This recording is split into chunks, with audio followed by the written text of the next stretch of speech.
the Silent Hill that everyone really hated by TotallyPointlessTV. Figured after Homecoming, if there was one that was a little more negatively received, it would be Homecoming. I have obviously seen this before, but mostly, background noise, status.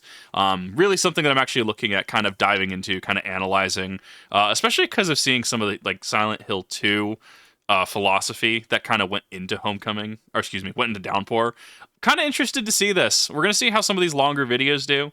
It's kind of hit or miss because, long video, 2+ hours. But we're going to see. We're going to have fun today, and it's going to be a good day. I recently made a video talking about Silent Hill Downpour, which is critically the worst rated Silent Hill. What I did not expect when I made that video was the wars that would ensue in the comment section. People were mad and no one could agree on what was the worst entry, specifically between Downpour and Homecoming. Some absolute mental cases were even arguing that The Room was the worst. I mean, what? The Room has its issues, sure, but it's a hop, jump and a skip away from being the worst in the franchise. What the hell? But back to... I see it.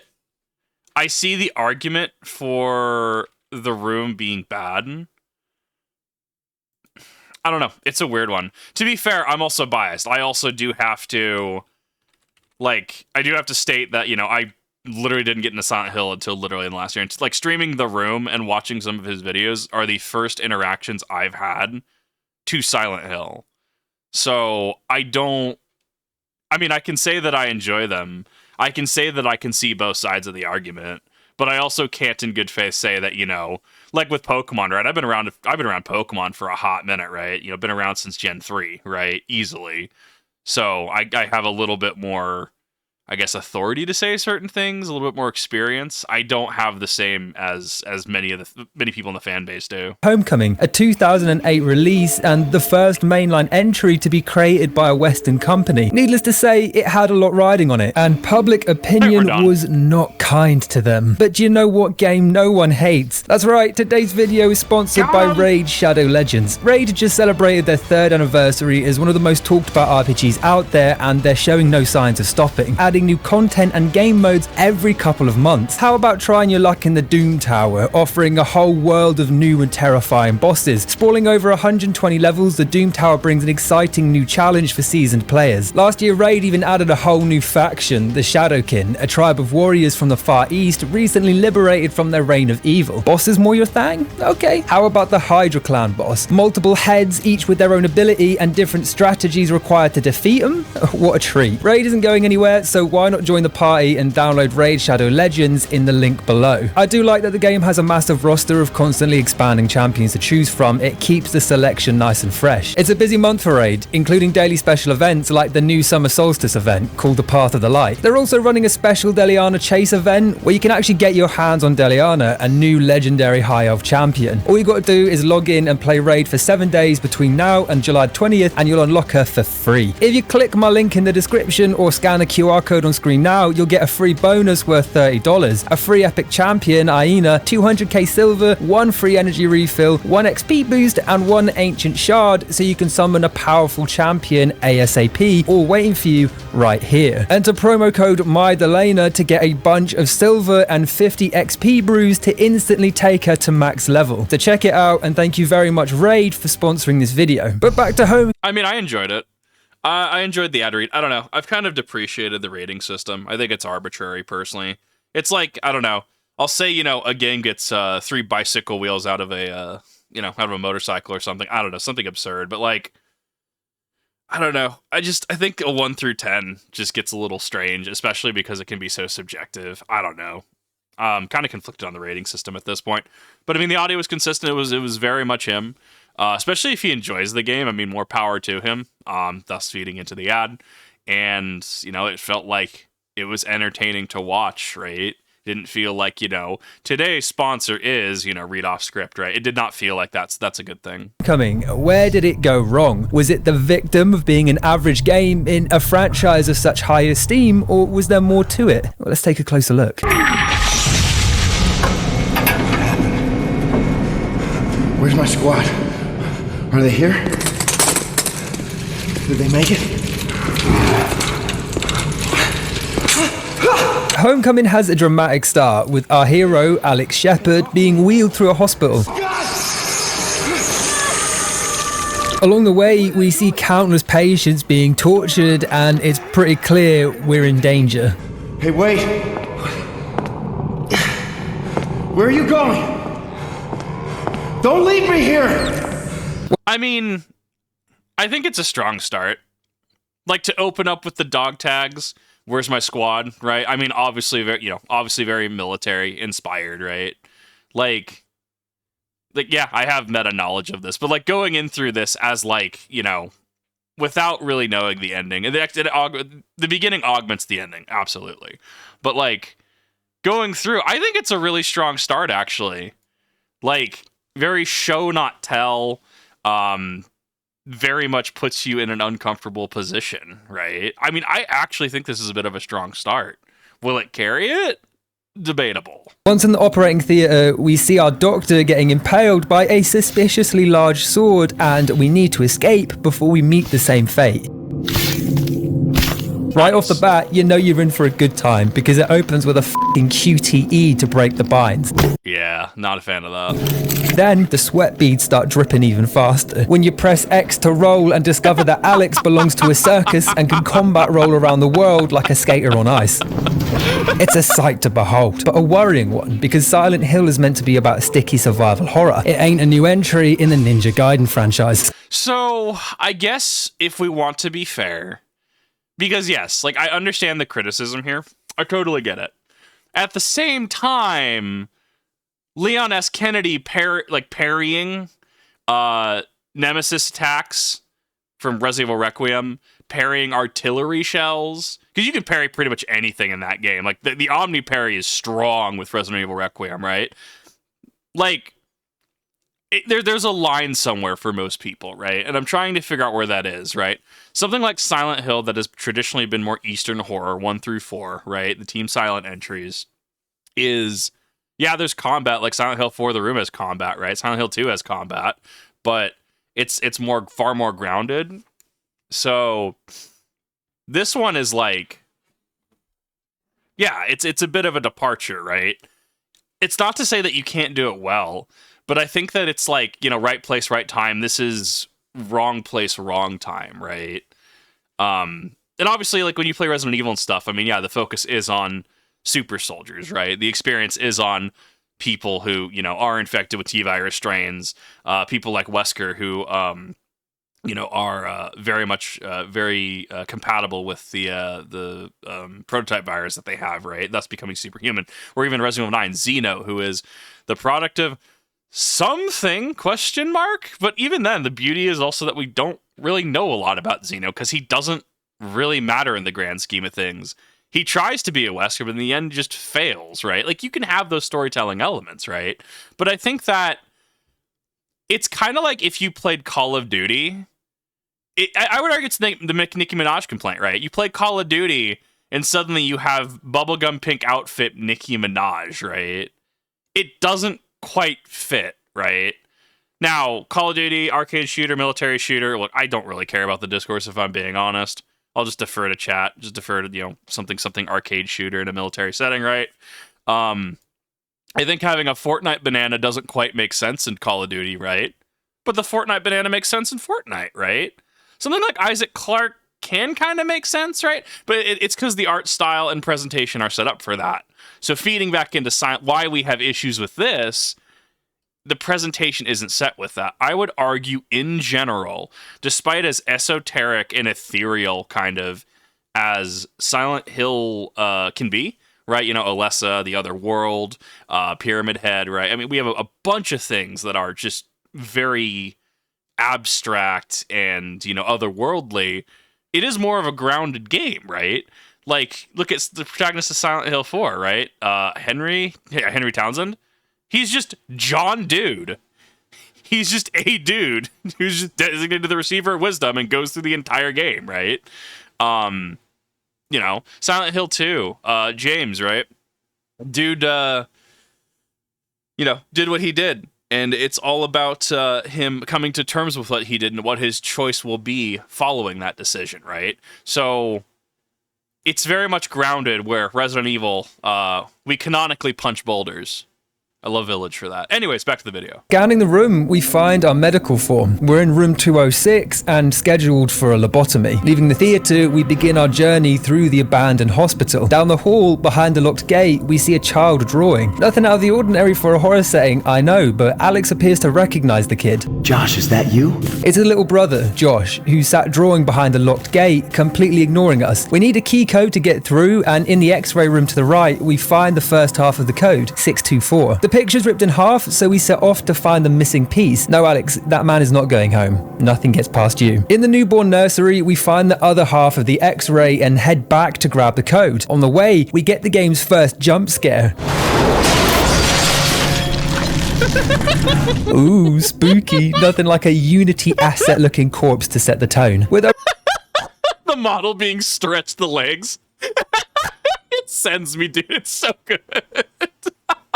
Very much reminds me of the opening to Dead Space 2 after Isaac runs out of the ward he's in, right? And then and he has to go through, like, I think it's like just before the showers, I think, right? And you see one of the soldiers get yoinked into the vents and then just spat out the other side of the vent, right? Which is even funnier when you've run the game, 20 plus times, so you just blitz through that section because there's no danger. So you just see him get yoinked and then immediately just spat out. Oh, it's so funny. It's when you start to speed run horror games, thriller games, etc. You really do start to see, like, how things are crafted. Once again, why I'm fascinated more along the lines of, like, how things are crafted behind the scenes, event flag, stuff like that. Real Mr. Maui, hi. Thanks for the gifted subs. Appreciate that. The breach is browned. We head through to Josh, who, for some reason, thinks dashing deeper into hell is a good idea.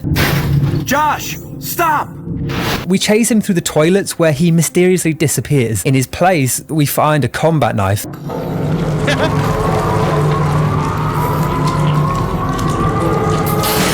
Taking our first weapon, we hear sirens echoing and the paint peels from the walls around us. We've entered the other world.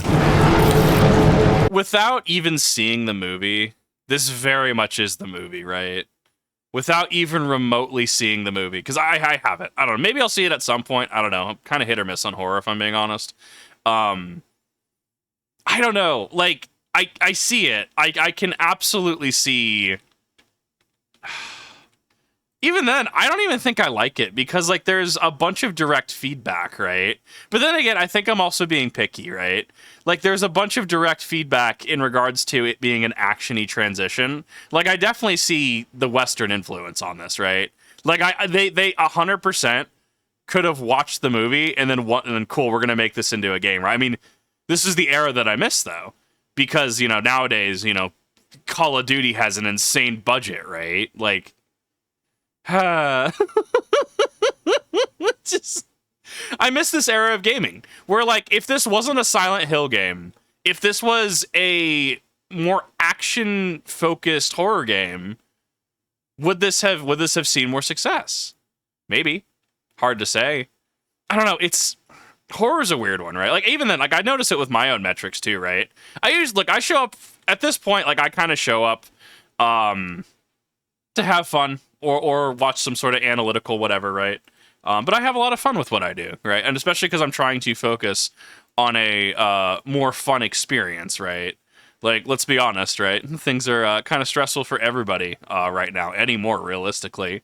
So why not have more fun with it? Why not look at analysis and stuff and get more viewpoints on stuff like that, right? That's at least my enjoyment in things like this. I don't know. It's a weird one for me to dissect because I miss this era, but this is also what this era kind of did. I wouldn't even say wrong, right? It's just, this is very of the era, right? And I think I prefer the more subtle transitions to the other world, that subtle descent into horror, rather than, bam, the light fixtures are falling down, the paint's peeling in real time. But I think part of that is also, in all fairness, of the era, right? Where there was a fixed camera back in the old games, right?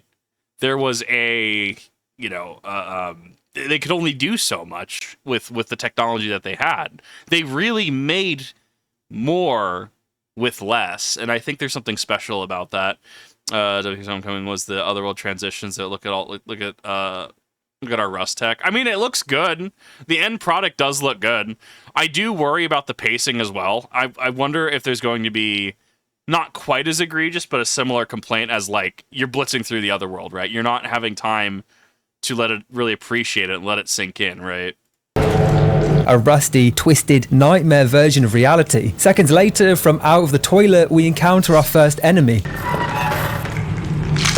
This creature is a staple of the Silent Hill franchise, and by Jove, their design gets plumper with each iteration. We have to kill her, getting our first taste of combat, and tickle my little pickle, the combat is bad in this game. 90% of the time, it just boils down to stun-locking the enemy, and if that's not happening, you're being stun-locked yourself. Even the animations are ridiculous. You're meant to be surviving against beasts, but Alex is concerned with pulling off sick flourishes.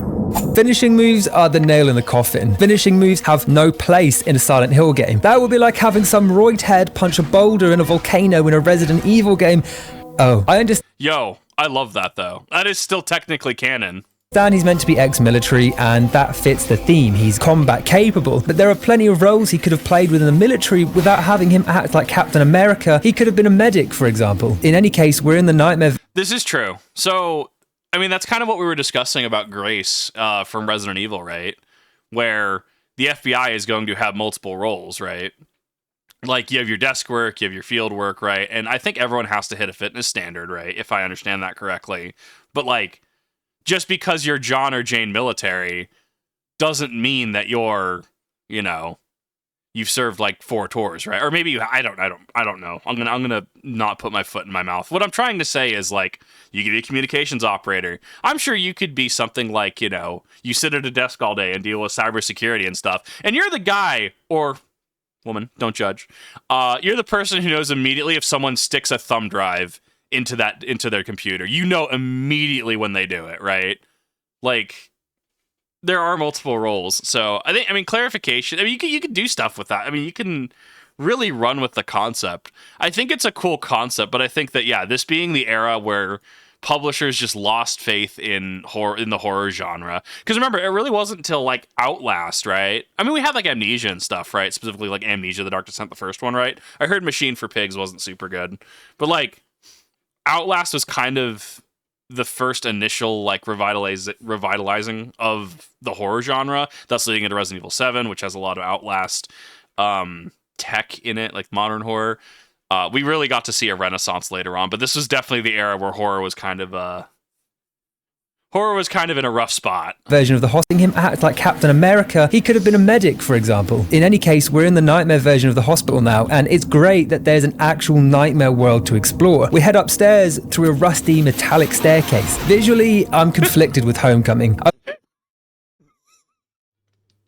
Dude, I can't. Anytime I see a wheelchair in a horror game, or I can't. Scary Movie 2 has ruined it. Overall, the design is well thought out. It's similar in theme to the previous iterations, but there's just something clunky about its execution. I can't put my finger on it. Maybe it's because everything looks a bit blurry. Perhaps it's because of the washed out color palette. I don't know.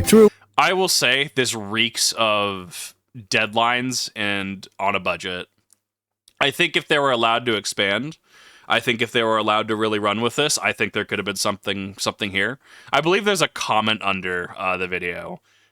Someone with combat experience was like, hey, if you want to design a Silent Hill for veterans, and like whole essay on it. Like, the concept can be done well, right? Like, throw that PTSD in there, right? Like, throw every time you hear, like, I don't know, like the sirens, you hear, like, you know, repeated gunfire in with it too. You could make a very compelling story about, you know, a veteran in Silent Hill and having to not come to terms with what they did, but like accept that there's only so much they could have done and that they're only human. I mean, there could be a genuine story here. This was definitely the era where I think horror was definitely a little bit on the back burner. Alien Isolation was also during 2014, so that was also big. People still play it and talk about it to this day, to be fair. So it was a very good horror game. Never played it personally. But I don't know, just I think that if this was done with the proper time and care, and that's not me like harshing on the devs, because, you know, budget, management, etc., right? This reeks of budget and deadlines. Window, we see a nurse stood in the dark, staring at the TV static. I love this kind of storytelling. Much like the movies and previous games, the nurses react to light and sound, which actually makes this scene very clever. It's visual storytelling. The nurse is attracted to the light and sound of the TV. So if you turn off your light and move slowly, you can pass through without attracting attention. Trying to sneak past, it was actually pretty tense. And once we're through, we cut open a wall skin tooth thing. So, I mean, the thing that he just described, right? I mean, it's great. Like, instead of a QTE, it trusts the player. And I think that's simultaneously the problem and the benefit, right? You have to trust the player to see the visual cue. I mean, it was right front and center, right? Oh, the nurse is attracted to light. If you turn off your light, they're going to be distracted by the TV, right? It just makes sense, right? But there are going to be players, and there have been players, and there will still be players who are going to miss cues like that. I guess, like, Half-Life 2 and their development thing was, like, I don't know, something, one of the play testers was trying to do something that just us gamers go, what do you mean you can't do that? But you have to consider, like, everyone's different. Everyone, like, intakes information in a different way. I think that was very competently thought out, very much like the lurker from Dead Space. Like I talk about how, it, hops from the ground onto the wall and then shoots spikes into the dude's hand, right? You get to see the whole kit before you actually fight it, right? Like, that's great. But I feel it's a stark contrast, unfortunately, to the QTEs. And like we talked about in Homecoming, right? Just, instead of having a QTE, let me either walk away from her, let her fall, or walk towards her and help her up, right? Like, there's a stark contrast here. So, it's also interesting. I think, wasn't it Shenmue was the real inception of QTEs? And it's also really interesting to think about. Shenmue, when was the last time you talked about Shenmue 3? I remember Video Game Donkey made a video on it. I remember a bunch of people made it. I know there was drama at the time because I guess like it was supposed to be Kickstarter funded, and then they found a publisher. I don't remember who it was. So there was a whole like controversy with that. And then Shenmue 3 finally came out. I don't know if it ever got DLC. I never hear anyone talk about Shenmue anymore. Which 1 and 2 I hear were great. And then 3 was... it existed. So, kind of interesting to see a game that really was instrumental into spearheading QTEs, how that eventually ended. Oh, it goes back to Dragon's Lair. I didn't know that. Thanks for clarifying. Tense. And once we're through, we cut open a wall skin tooth thing. I don't know. In the adjacent hallway, we encounter these bug-like creatures with human faces taken straight from the Silent Hill movie. They're fixing to give us some unwanted glug and twist, so we stomp their asses to mush. A more pointless and annoying enemy there never was. Heading through, we find ourselves... yeah, I mean, if there's enemies that are taken straight from the movies, right? So, I mean, I think at this point, we can reasonably throw out, like... we can throw out enemies really being indicative of things, right? Like, nurses in Silent Hill 2... gumheads in Silent Hill 4. Like, why does nurse exist here? I mean... because iconic because hospital atmosphere. I think that's as deep as it really could go, right? Why does insect bug thing exist? Oh, whistles right there, right? It's from the movie, right? Like, you can definitely see the movie influence here, which I'm going to be contrary. I don't even think is necessarily a bad thing.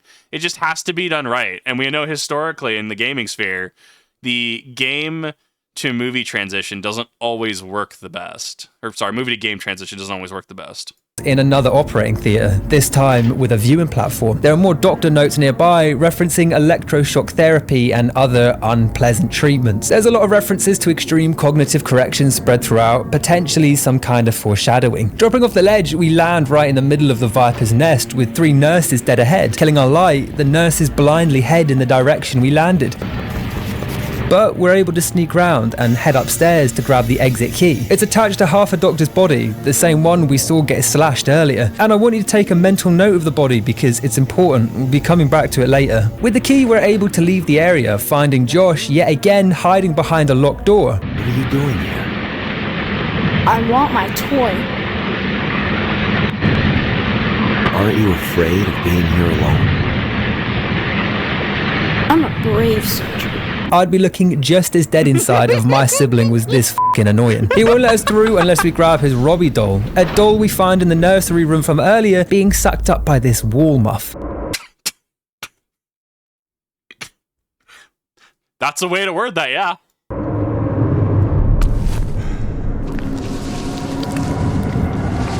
We get the option to reach inside, something frequently done in the franchise. Reaching blindly into an unknown space to grab something is anxiety-inducing. Homecoming, though, manages to ruin it with a QTE that will instantly kill you if you don't press a button in like 3 seconds. They're relaxing during these cutscenes, boyo.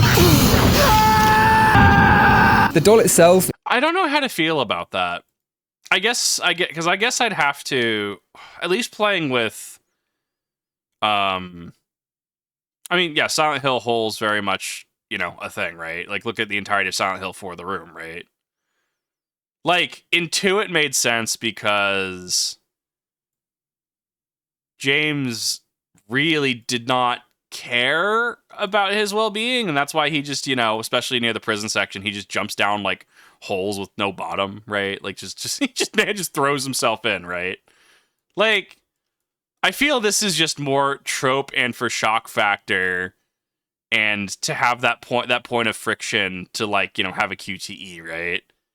I don't know if I really agree with the fail state or not. I don't know. I'd have to see it in game if it made sense or not. Is a Robbie Rabbit doll, a returning character that's been featured multiple times across the games. It's just meant to be a nice reference. I don't think it holds any deeper meaning. We bring Josh his doll and his plastic, vampire-looking ass refuses to take it, instead running away from us one more time. Now look, I have 2 little sisters. I love them more than anything, but if either of those 2 dipshits decided to run deeper into a hell hospital for shits and giggles, they're dead. That's all. Yeah. Very much sibling mentality. On them. I will not be following. The door mysteriously opens and we make our way to a large lift where we head down in search of Josh.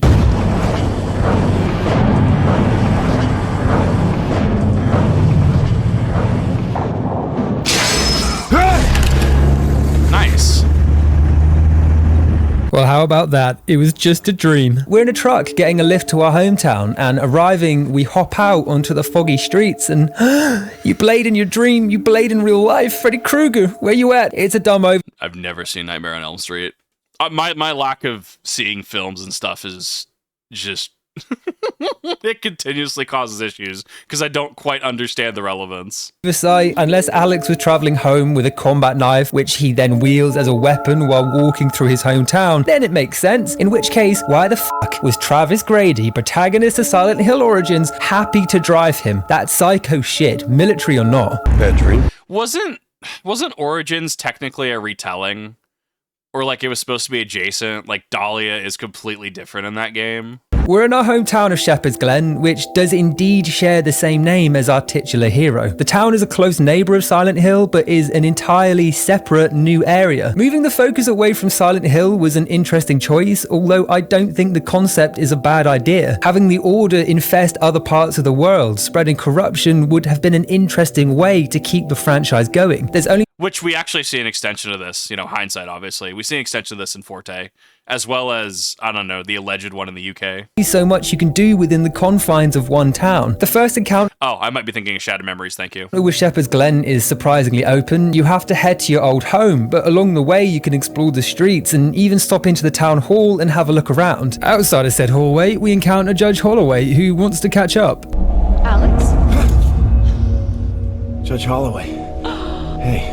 She looks wonky as fuck. Honestly, they were off their rockers when they put this frog-looking ass into the game. Her model is from a different fucking console generation. Honestly, you can literally see her floating inside her own jumper. Weird. I'm not planning on sticking around for long. Oh. Well, I hope you get a chance to catch up with Elle. I'm sure she'd love to see you. She's still here? Of course. You know how it is. No one ever leaves this place. When we're good and ready, we take the road up towards Shepard's house. It's obvious by now that something strange is occurring, we just don't know what. Alex's home is the all-American white picket fence dream. It's also completely empty. No one's home. Walking around, we get a feel for the Shepard family. Interesting. There's only 3 people in this photo. The walls are covered with family photos, and one thing you'll quickly notice is that Alex never appears in any of them. It's only Josh, his younger brother, and the parents. He brushes this off as being the person that takes the pictures, but it's still strange. There doesn't appear to be a single display of affection towards Alex. In our old bedroom, we grab the flashlight, reliving a memory of our past in doing so. Look, take it. If you get scared again, just turn it on. Okay? Thanks, Alex. Sure. Afterwards, we hear movement downstairs and go to investigate, discovering our mother, soaking wet, sat in a catatonic state.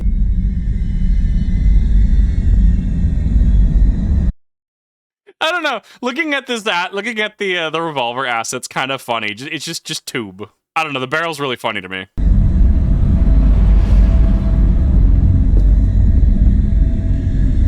Mom, what's going on here?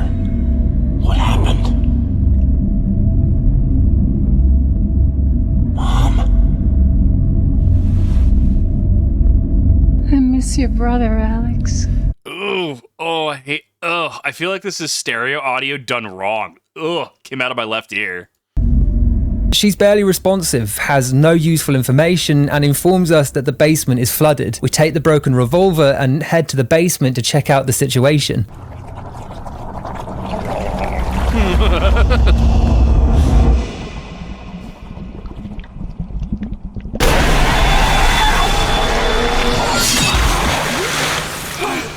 I think the sound direction is competent, which is why, like, just hearing that, just out of my left ear was just so odd to me. Like, I mean, the sound makes sense, the slashing noise, like, they sound good, right? Which is why that just messes with me a little bit. Ugh. This is the first real creature we've encountered, the lurker. It's a semi-aquatic creature that attacks with large claws. Their legs are bound and dragged behind them as they pull themselves forward. They're usually hiding just out of sight, ready to ambush Alex in water or under cars. We easily kill the creature, and in another strange oversight, Alex doesn't react in any way to this monster. He says nothing. It ruins the impact of our first encounter. I mean, personally, I'd have a thing or two to say if I visited my mum's house and she'd flooded the basement, then populated it with demon fish people, but every family's different. At the back, we find a locked door and have another flashback to our childhood.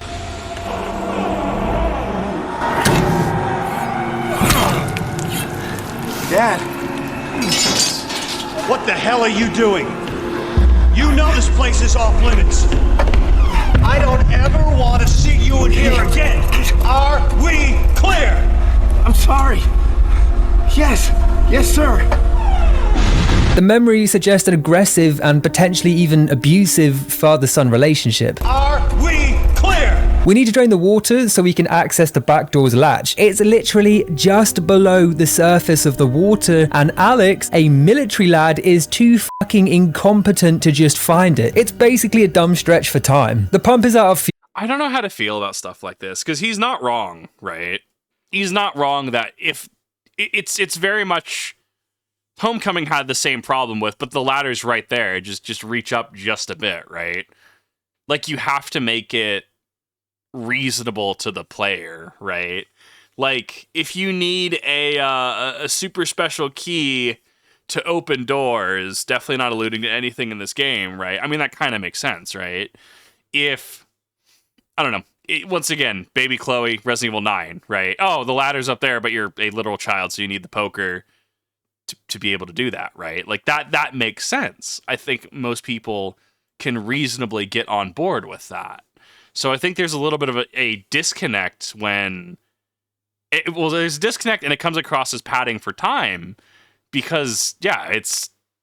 Just look down, Fivehead, right? Now, if there was something like, I don't know, like we saw that the creature was slightly bound, right? Maybe there was some kind of, like, you know, fish hooks or something tied to it, right? I don't know. Fish hooks, aquatic, right? And you're like, yeah, I don't want to touch that. Or he tries to reach for it and then recoils because he, you know, poked himself on a fish hook, right? Like, sure. Yeah, maybe you need to go grab something like, you know, Resident Evil status, go grab some, like, bolt cutters, whatever, right? Probably wouldn't use bolt cutters, probably use scissors, right? But point being, right? Like make it make sense to your players Because if you don't make it make sense, your players aren't going to care, and thus we make fun of it via YouTube, right? Like that's just how that works. But thankfully there's a note telling us we can grab some from the garage. So we run upstairs, dash past our mum, who we don't even think to warn about the killer monsters lurking around. We open the garage door, causing another lurker to crawl out. Again, Alex doesn't care. This is business as usual. Home is just how he remembers it. Inside, we find a steel pipe, which actually has a nice reach advantage, and we can use it to pry open locked doors. We grab the gas canister, but it's empty, and we have no idea where to get fuel. Look at the model. There's actually a border. So if you watch it spin, right, you can actually see the edge of the frame. Open locked doors. We grab the gas canister, but it's empty, and we have no idea where to get fuel from. Oh, this game's a 10. In the garage, we get attacked by another lurker from a hole in the wall, and with no better options, we follow that path down, crossing a playground, killing another lurker, and eventually finding a truck to siphon fuel from. All of this because Alex couldn't move a slide lock without looking at it. And the cherry on top, that door just leads to the garden. Man, climb out a fucking window or over a fence or something, you dumbass. Well, and once again, right? Like maybe if it was like Henry, this would make more sense, right? Maybe if this was like James, it'd make more sense. But you're John Military in this game. Like you could reasonably reach up and climb over that fence, right? Like a little bit, well, because of the supposed military background, right? There comes with the understanding you're a little bit more physically fit because of, fitness standards and stuff, right? Like that feeds into that. Through the fence at the back, we walk up an alleyway and find ourselves in a graveyard. This area is interesting because it's one of the bleakest and most grayed out locations I've ever seen in a game. Not the Silent Hill 2 foggy and grainy kind of look, but rather a bland and lifeless look. It's honestly hard to look at. Yeah, I mean, this is the Resident Evil 5 era, right? Let's be honest, right? Everything was either color palette, public restroom, or very just diluted in terms of color, so that also compounds on this. Us a strange man digging out a grave and make our way to the center where Alex gets ambushed by Lassie on roids. A fast-moving, spam-attacking arsehole. What does this creature represent? Well, it's a fucking dog. It represents your mum. What do you want from me? A dog's a dog. And yes, fighting this is as unenjoyable as it looks. We find two halves of a medallion and use them to open a locked gate at the back. Leaving, we arrive just outside a police station where we encounter Ellie, an old flame of Alex's who's hanging up missing people posters. I'm looking for my brother. You seen him? No. I haven't, Alex. I'm sorry.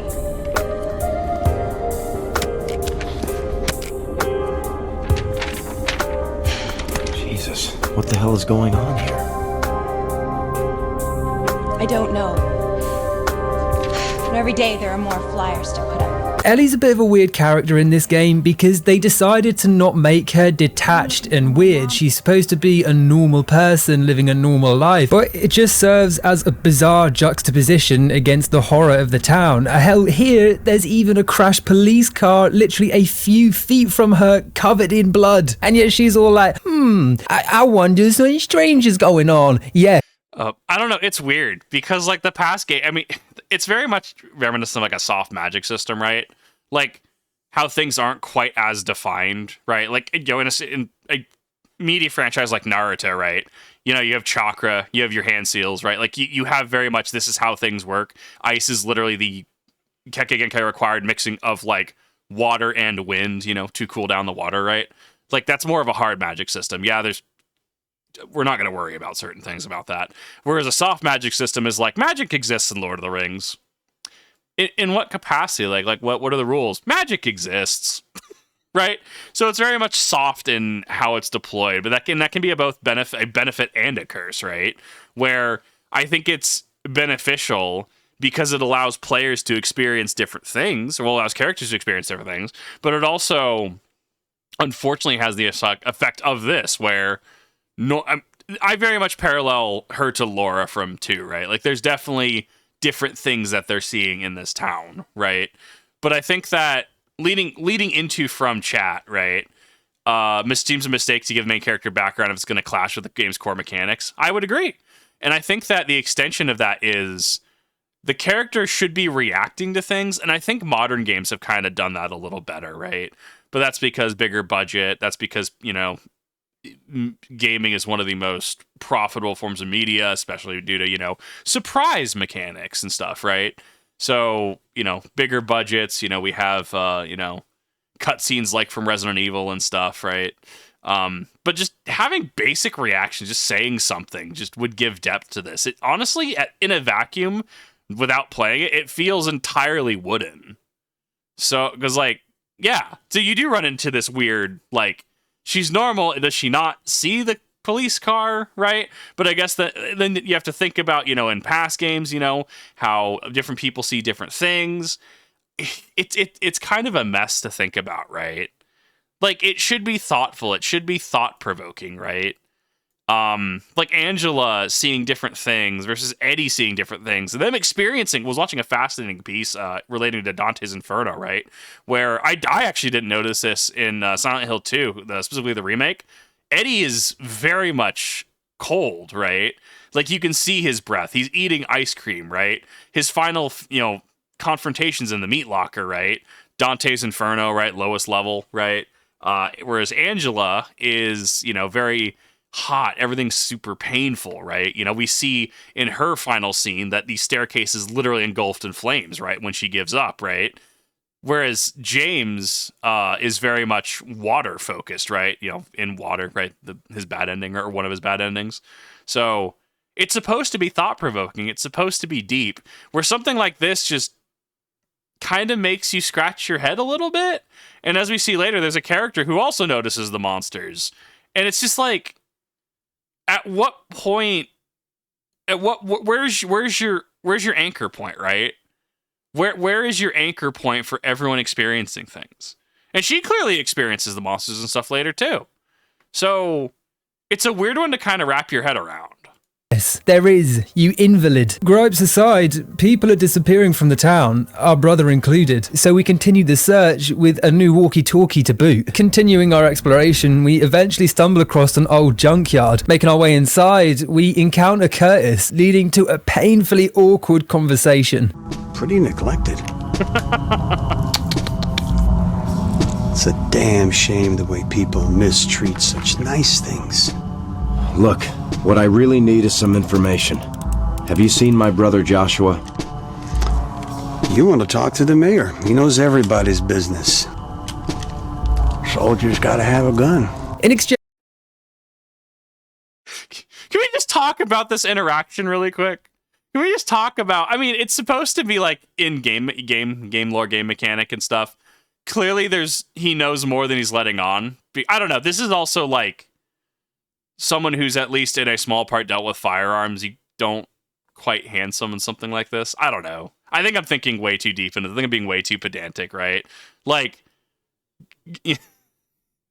games are necessarily not going to care about like transfer of ownership forms, right? Is what I'm trying to get at, right? I don't know. It's definitely a weird one. It also comes across as weird. We'll get to that later. We'll get to that a bit later.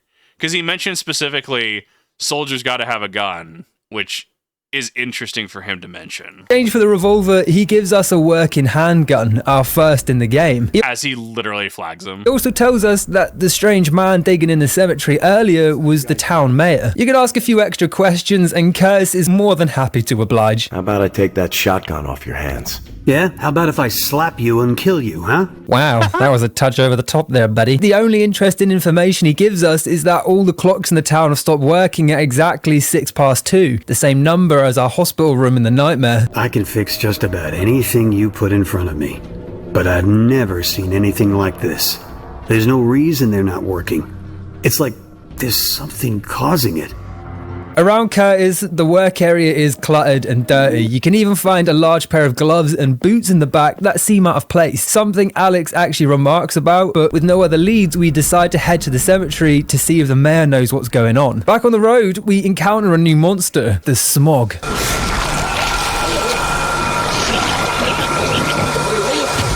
It's basically the lying figure, except now it spits out toxic clouds. It's the lying figure crossed with Glep. I have no idea what that reference even is, but I'll take it. Definitely a theme of immobility here. In the cemetery, it's overflowing with dogs and smog creatures, too many to fight realistically, so a mad dash to the mayor is the best bet, weaving through the maze of graves and tombs. The area where we first saw the mayor is open now, but he's nowhere to be seen, so we head into a nearby mausoleum to look around. There's a child's coffin inside with the game's first puzzle. We have to arrange the different rectangles to allow the top one to pass through, and it's amazingly simple, and once opened inside, we find a watch. I mean, I think a puzzle like that is fine, especially as an intro puzzle, but then you expand upon that exact same concept later, right? Like, in Zelda, enter room, grab, like, light torch, door open, right? But then later on, you'd be doing something like, you know, entering a room, you'd be hookshotting specific spots, and you'd be in sequence, right? Hookshotting specific spots, being able to hit a series of torches to be able to unlock the door, right? Or like push blocks, right? Hey, there's a hallway that you're in. You push this block forward, it falls into a hole, hits a lever, and then opens the door, right? Then later, you're having to, like, I don't know, hit the, like, you're having to move, like, multiple blocks and shift them. Think like Anju and Cafe side quest, right? Sakon's hideout, right? Think like that, where, like, room one, yeah, very simple, but then as you move on, right, suddenly you're having to move blocks, you're having to even, like, at least when I play, I know, like, there's one that, like, I'll have to, like, move a block to make the thing go faster, but then I can hit one to slow it to cancel it out, right? Like, you're building on it. Love Silent Hill 3 puzzles. I've seen his Silent Hill 3 video. I don't know how you solve that Shakespeare one without actually having read Shakespeare. That one's a little bit of a jump. Forgive me. Inspecting this item, Alex suffers some sort of seizure and passes out.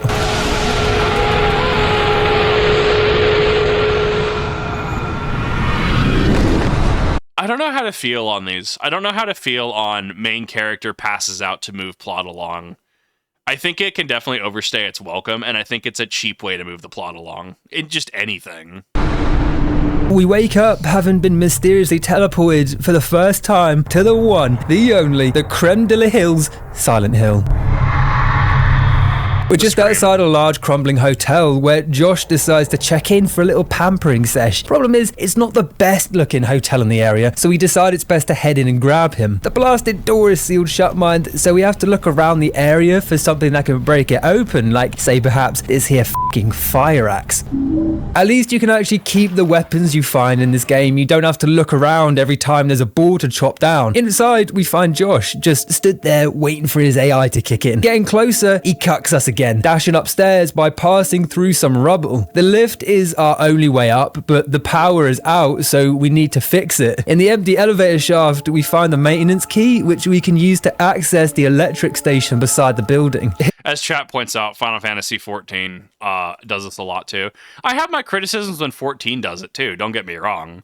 Like, when it makes sense is like when you actively get like poisoned or whatever, sure, right? Because then at that point there's other like political intrigue and stuff that's going on at that point, right? So something like that makes a little bit more sense to me, right? If it's very much like, oh, we're gonna have you pass out and then suddenly you're in Silent Hill, that's a big stretch. I know dream sequence and stuff, right? But that is a massive, just like, I don't know. Maybe I'm being pedantic on that, but like, don't get me wrong. Like, even in a game like 14, which I play a lot of. Let's be honest. Been very much on the FC grind and stuff. It's a weird one. It's a weird one to dissect for me. It can be done well. And and not to say you can't use it as a trope, but it can also be done really badly. Here we find the maintenance key, which we can use to access the electric station beside the building. Here we have to solve a wire puzzle. You're meant to rearrange them until all the lights turn green, but I managed to just swap a few around randomly and get it right the second try. Yeah! Resident Evil 2 Remake, there's a puzzle with like, because you get the cubes, right? You get the circuit cubes or whatever, and you're supposed to turn them. And I'm like, I think it's on the VOD on the gaming channel where like I did it on stream, and I'm like, dude, I couldn't even tell you how this puzzle works.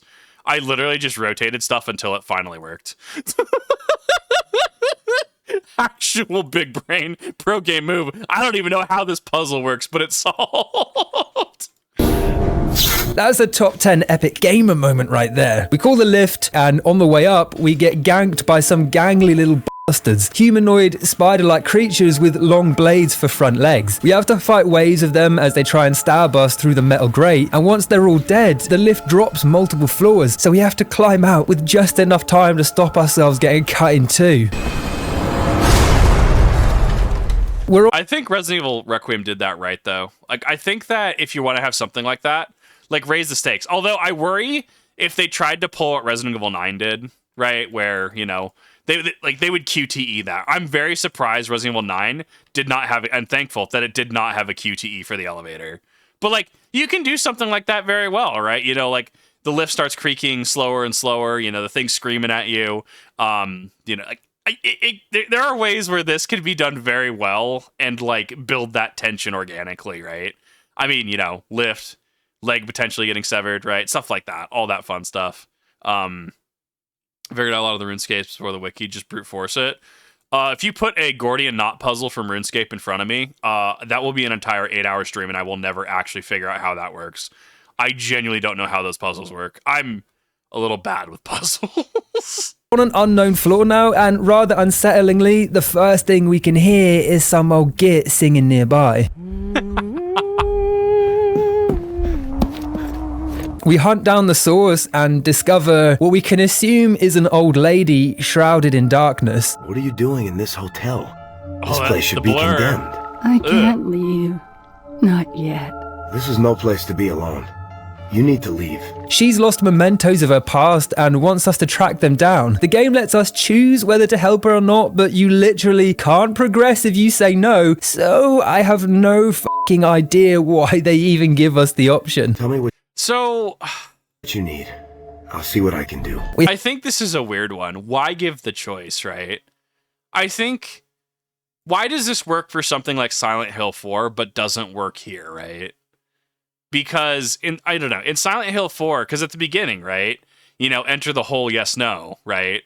You can hit no, but you just sit in the room, right? Eventually you will have to go through it, right? Eventually you have to say yes, right? So at the same time, these are both progress gates, right? You must hit yes, you must do the thing to continue. But why does Silent Hill 4 do it better than this? I think that's been something I've really been, like, trying to consider. I think it's the abstractness of you have to help this woman out in order to progress. I think that it's not really clearly telegraphed but it's also not telegraphed in the room. But in the room, it's like, what else do? You walk around the room until you get bored? Until James eventually finishes that whole bottle of, sorry, not James. Until Henry finishes the entire bottle of wine in his fridge. Like, what's the plan here, right? We know from the intro that the room is dangerous or will become dangerous at some point if he stays here, right? So I think it's the lack of context if I had to really pin something on this. Head upstairs and grab the first memento when from down the hallway we hear some strange beast coming.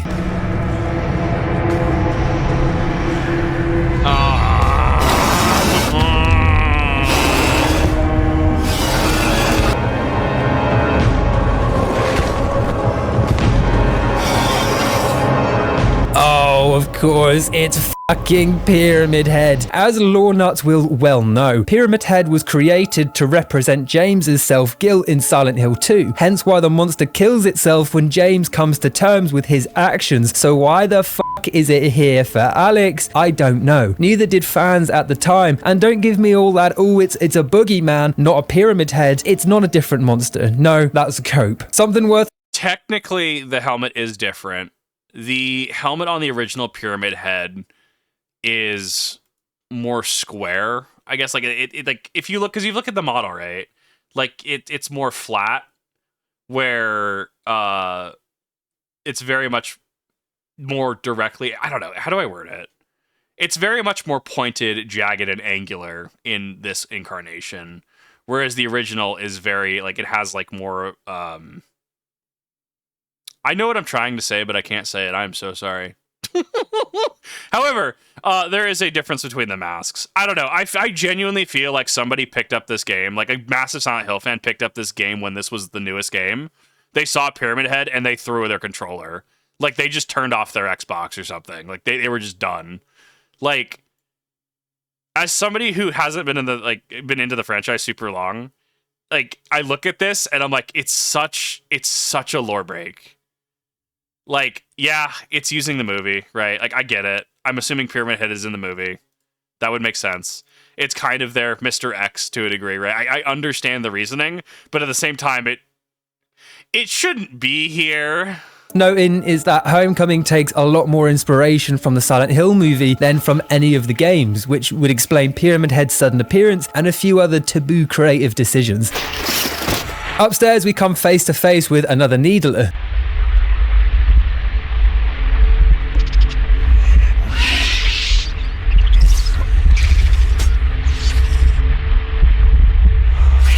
Their design is human enough to be recognizable, but still twisted. I mean, of course, their fear factor is fucking ruined once you've pulled off a couple of God of War style executions on them. Yeah. But what can you do? The combat ruins all the monster design. After killing it, we can get a better look at the beast, and for lack of a better term, it looks like he's ate his own head and shat it out. I mean, what is this thing supposed to represent? Like, I think that's the thing that's throwing me off as well, is it's like what is this thing supposed to represent here? I have genuinely no idea, especially because the first two monsters are very immobile, right? Well, I guess we had the dog too, which is supposed to be mobile. So I guess this is supposed to be another mobile spooky thing, right? Maybe. I don't know. I genuinely could not tell you. We gather the remaining mementos and bring them back to the singing lady, dodging a small community of creatures along the way. In exchange for the mementos, we get a key for the way out as our reward. Stepping through the door, we see Josh and make the feeblest jump attempt ever. This man is fat rolling, and as usual, Josh is a dickhead and lets us fall to our death. To be fair, what is Josh supposed to do? Like, the size just doesn't make sense there. Maybe its limbs are... You know, actually, now that I think about it, this actually kind of feeds into the final boss a little bit, actually. Like, I had to think about that for a second. But, you know, that could be a non-zero factor with what we know of the final boss. And we'll get there eventually. Like, that's me having, once again, like, meta knowledge that I technically shouldn't have before watching something like this. I guess I could... Yeah, assassination with spiders too. Yeah, that also could feed into that. This could actually be a really big brain play by the devs, actually, now that I think about it. Please help me. Josh! Don't let me fall! We land in front of a large greenhouse, but the door is locked, and on our way back, the world shifts to the nightmare once more. Inside, we find the mayor, a man named Bartlett, who unironically looks like one of the prison monsters from Downpour. It's uncanny. We try and get some answers out of him, but as we've seen so far, he and everyone else are not very helpful. What the hell's happened to Shepherd's Glen? You're the mayor. These people are your responsibility. Now you listen to me, you little asshole. I did everything I could to protect those people. But you can't stop what's already been started. He seems to know more than he's willing to tell us, and it has something to do with his son. What the hell is this? Belongs to your son, doesn't it? Where is he? Joey? Yes, Joey. I think the slurred speech here really sells this for me. I think it goes hard. He and my brother were friends. I need to find him. I can't protect them. Protect them from what? What did you do?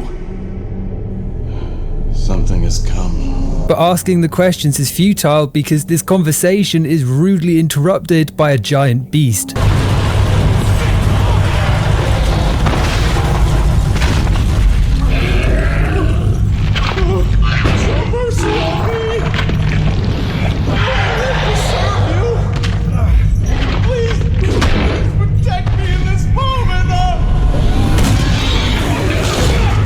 It's the game's first boss, and it's an interesting one. In fact, all of the bosses in Homecoming are interesting, but in I love the Dark Souls 3 intro theme. their design, and that is it. There's some lovely symbolism as well that I'll get into later, but visually for the most part, they're horrific to look at. They just suck to fight. Some of them are just non-stop spam attacks with the worst hitboxes you'll ever see in a game. This humanoid beast digs its way from the ground and hangs from the ceiling. You can damage it by using your firearm, or you can destroy the multiple fleshy sacks hanging around the arena. Using these bookshelves as cover, you know, bookshelves that randomly spawn in after the cutscene, I should add. That's weird. In its second stage, the beast slumps to the floor and becomes more aggressive. To make matters worse, the bookshelves have de-rendered and returned to their spectral warehouse, so we have no cover. And if the hitboxes were bad before, they are pain-inducing now.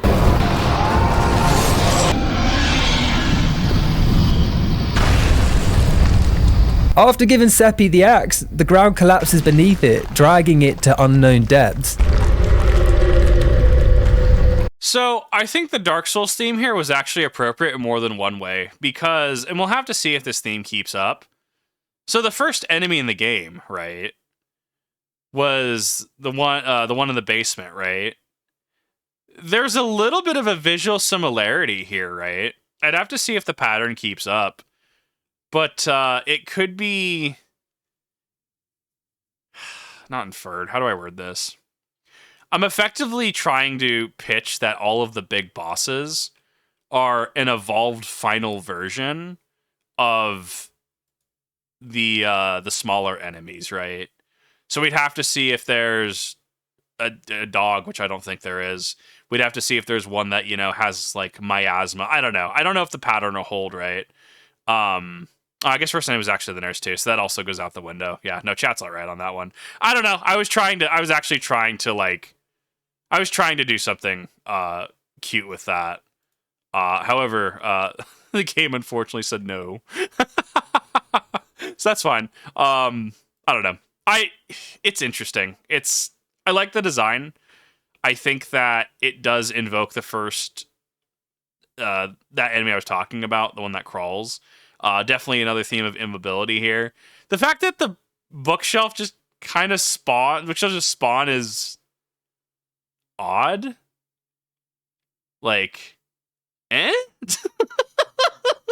don't know. That's why I was saying that the Dark Souls theme was more appropriate, because if they were evolved versions or involved interpretations of these enemies. But yeah, I'm throwing it out the window at this point. I don't know. What an interesting boss fight. I think visually great. I think that there's something there. But I think, yeah, the execution feels off. Like, something like that also feels far more scary in a game with someone like Henry Townsend or James Sunderland or even Harry Mason, right? Not John Military, I roll around in combat knife, right? Like, I feel if you're going to go that route, someone with combat experience, you have to tailor the experience to accommodate for that, right? We step forward, look into the hole, and pass out. Holes! Sending us tumbling further down the rabbit hole. Pretty on the nose. Waking up, it doesn't take long to figure out where we are. We're at the police station, and we're trapped. Anybody here? All our equipment is gone, and we spend a few minutes walking around the cell until a cutscene plays, and we come face to face with Deputy Wheeler. How did I get here? I put you here. Haven't quite made up my mind about you yet. Wheeler, come on, you know me. Let me out. You won't be going anywhere till I get some answers. We actually tell him that the mayor was killed by a monster, which, much to my surprise, goes down a fucking treat. It was some kind of creature, but worse than the others. It came to life out of the goddamn tree. That's what killed him, and that's the truth. I swear. So you've seen the creatures too? We should get moving. I'm not sure it's safe here anymore. Follow Well, that was better than expected. .jpeg. me. It's nice to see someone that actually notices all the crazy shit happening around them. Wheeler opens the cell, and together we make our escape. The deputy serves as a bit of comedic relief, which isn't really the type of character you expect to see in Silent Hill, but hell, it's been so bleak up to this point, I'll take it. Shit, we're not going that way. We explore the station, and before long, we're ambushed by a large group of new enemies, the Schisms. Gears in the chief's office. Run that way. Wheeler shouts at us to run away to his office and grab our gear in what should be a tense sequence, but I mean, what a fucking mess. In the office, we receive a call from Elle, who's trapped in the car park and needs our help. Something's after me! Elle, head to the parking lot behind the station. We'll meet you there. So the deputy gives us a shotty and we grab all our gear and head off to save her. I'll cover you, okay? All right. The deputy says he'll cover us and then literally stands there staring at the door. That is until the roof collapses and we get a glimpse at an as of yet unknown creature. It's large and it chases after Wheeler. I mean, this very much feels like it's turned into an action game at this point, right? I think we can reasonably like come to that conclusion of like this very much feels like, you know, Left 4 Dead's like, yeah, I feel this does feel like Left 4 Dead status a little bit, right? But you know, survivors banding together, you know, defeating hordes of things, right? I feel this is very much more action coded than it is a survival horror experience. But like once again, I guess that does technically feed into the military theme, right? I don't know. It very much feels like it's turned into a zombie film in certain ways. Police station fighting their way out of the police station. I don't know. It's a weird one to look at for me. I will say the schisms as well. The schisms are weird for me because like they kind of remind me of what are they called?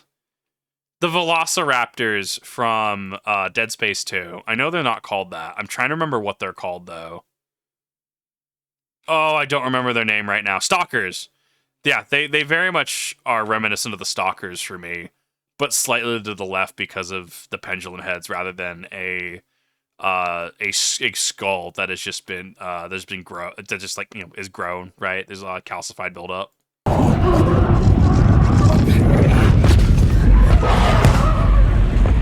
Wheeler!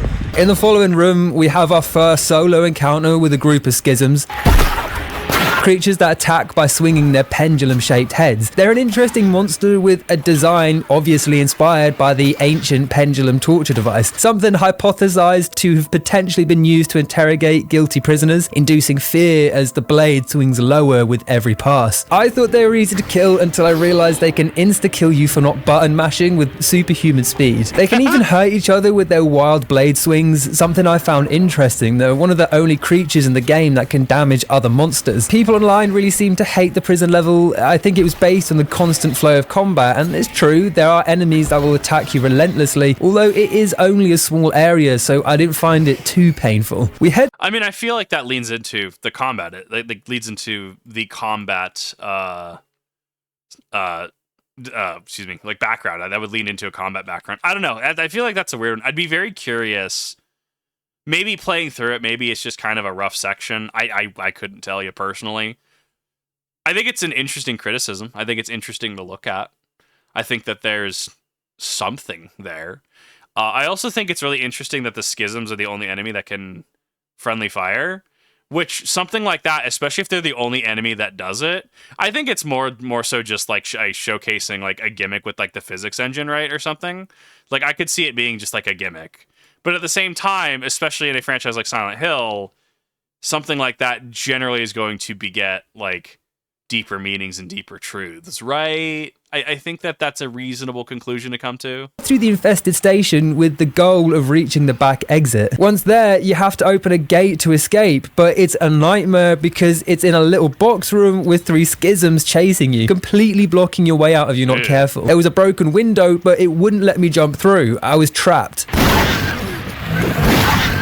When I finally slip through, we find Elle hiding in a police cruiser, only to get ambushed by the large creature from earlier, a monster known as Siam, which we can only assume is some kind of abbreviation of Siamese twins.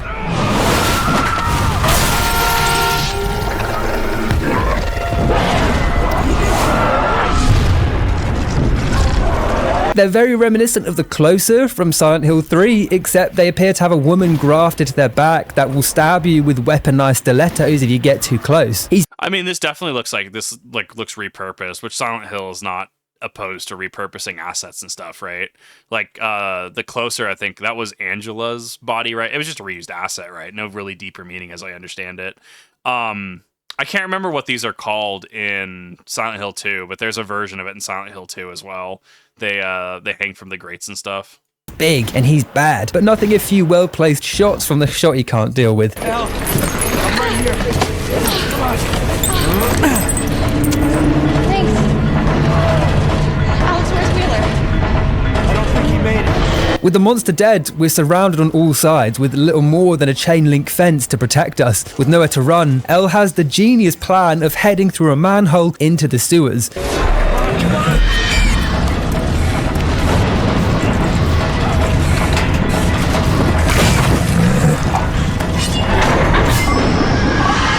Safely underground, we get to know Elle a bit better, who reveals that her sister is missing too. Your sister.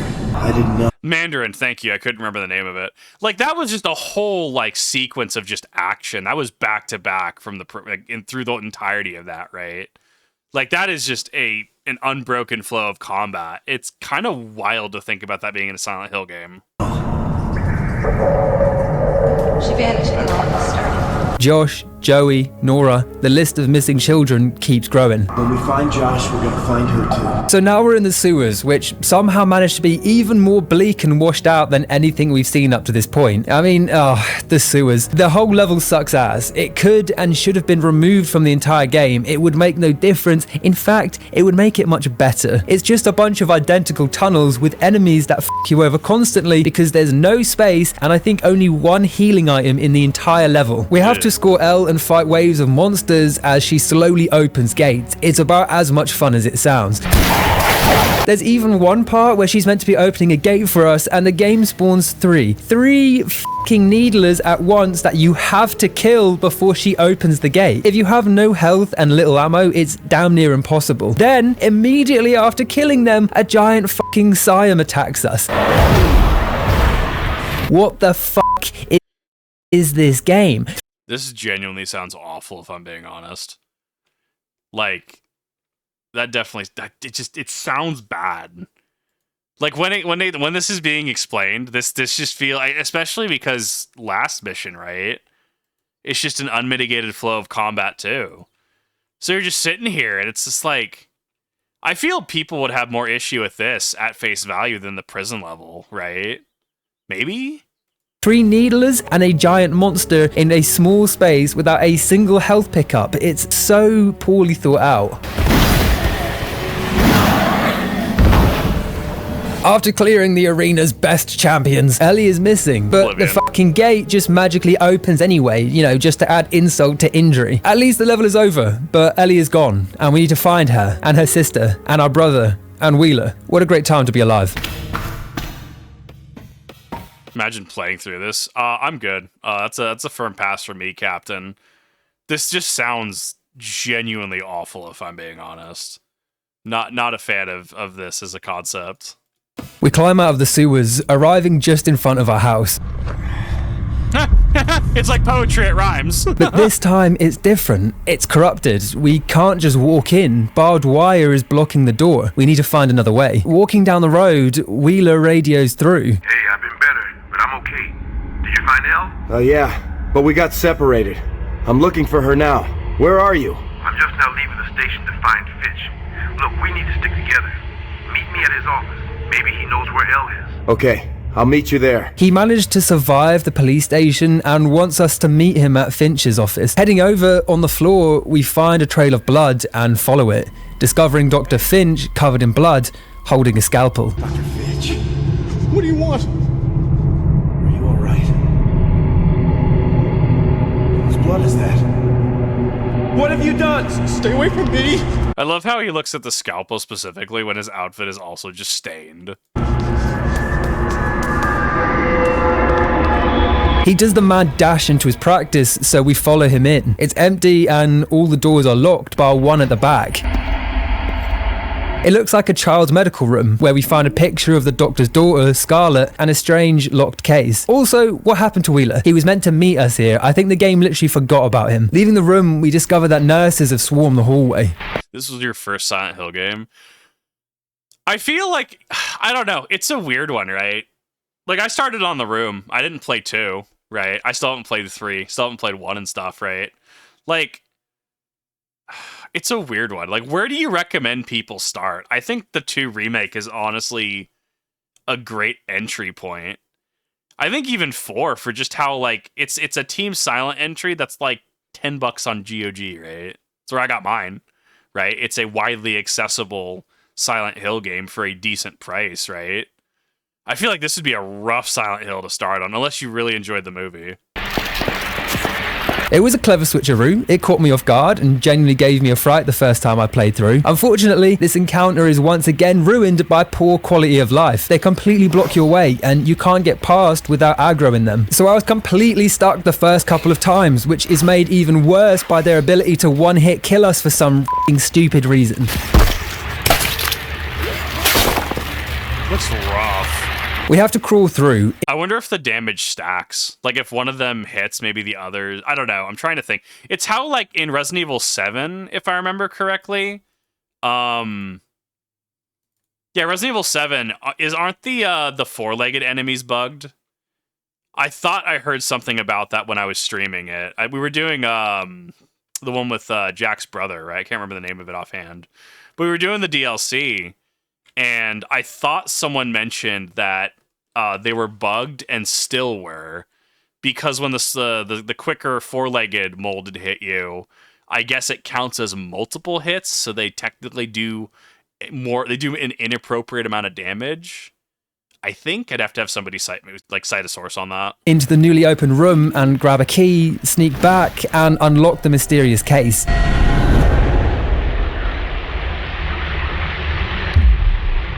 Picking up the doll, we witness Alex's nutting face and pass out. Nice.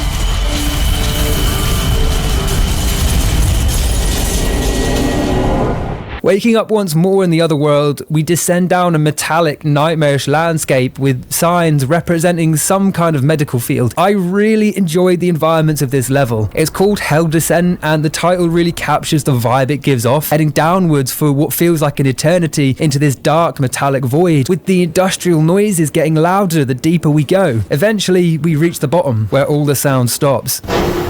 Like, something like this is great. Something like this is very Team Silent, right?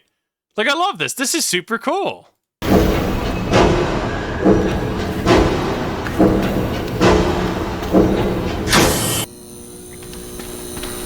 There's a single door to open, and the tension is running high. Inside, we find the doctor with cuts all over his body. Do you need some help? You're bleeding bad. Don't you touch me! I bleed out the sin, but it grows back. We speak to him. I literally cannot hear what he's saying. Like, the audio in this game is so wild. It would not surprise me if I'm being completely honest. It genuinely would not surprise me if this was, like, outsourced to, like, 2 different studios, or if multiple hands worked on this, right? Like, dude, this throws me off. Like, I can't even hear what he's saying. It's like the dude is like, it's like if I was back here, right? Like, you can hear me, but I'm literally, like, leaning all the way back in my chair away from my mic. Would you like to hear an entire reaction like this? No, I thought not. It's so... Yeah, I heard something about cutting out the sin, but after that, I can't physically make out what he's saying, right? Which is wild. Like, this game is, you know, back in the day... Oh, I hate that I said that. Oh, I hate that I said that for what I'm about to say.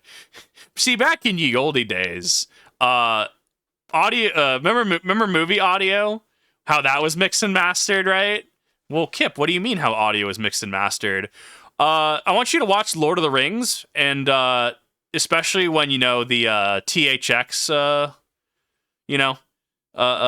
stinger comes on, right? How you have to turn down the volume, and then you have to turn up the volume for when, like, people are talking, like Aragorn, Council of Elrond, etc. And then the moment there's a battle scene, like in Moria and the Troll, you have to turn down the volume, right? Like,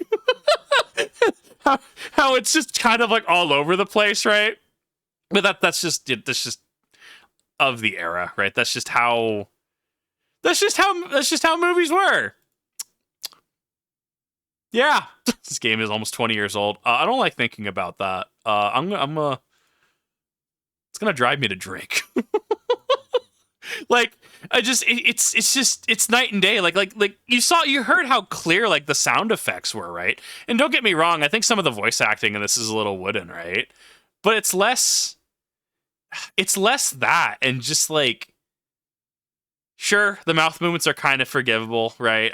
Once again, it feels like this was done on a budget or a time crunch, right? Or both. When the Hell Descent sounds are so good and the light clicking off it sounds good, it's presentable. And then you just have this all over his body. Do you need some help? You're bleeding bad. Don't you touch me! I bleed out the sin, but it goes back. We speak to him. He says, "Don't touch me, I bleed out the sin," and then he just kind of like mumbles. I literally cannot catch whatever he's saying. This is a point where I'd appreciate subtitles on this. I'm a little not getting much out of him. Doctor, stop talking like an idiot and start giving me straight answers. My brother is missing, the mayor's son is missing, and so is Scarlet. I want to know where they are. I don't care about them or you. My princess is the only thing that matters now. Right, but he can speak fine in this one. Like, wait, what is this? What is the audio direction here? It's throwing me off. Like, this isn't a bit. I'm genuinely sitting here just like, but it's consistent one shot, and then like, was this a different take? Did the studio just like, what's happening here? How did we get here? Her little hands, pure as porcelain, her smile like sunshine. It's clear something awful has happened to his daughter, and he's likely to blame. With no other options, we offer him his daughter's doll, which was a big mistake. Nom nom nom. This is another shitty boss with a decent visual design. It's called the Scarlet, named after the Doctor's daughter, and in phase 1 it will stand upright and we have to break off its protective shell. Once each piece is broken, Scarlet moves into phase 2, shifting to behave like an aggressive spider. Now it has a much faster moveset. I mean, this is actually cool. Like, that's a really cool transition. There's a whole phase 2. I mean, it looks competent. Like, the design looks really good, actually. Often too fast to get a hit in edgeways, and I swear, dodging does not exist in this game. It is a sick practical joke placed by the devs to make people want to die. In fairness, the second phase was piss easy when I discovered you can spam lock it with the blade, pulling off an infinite combo to kill it with ease. Man, this game is a joke at times.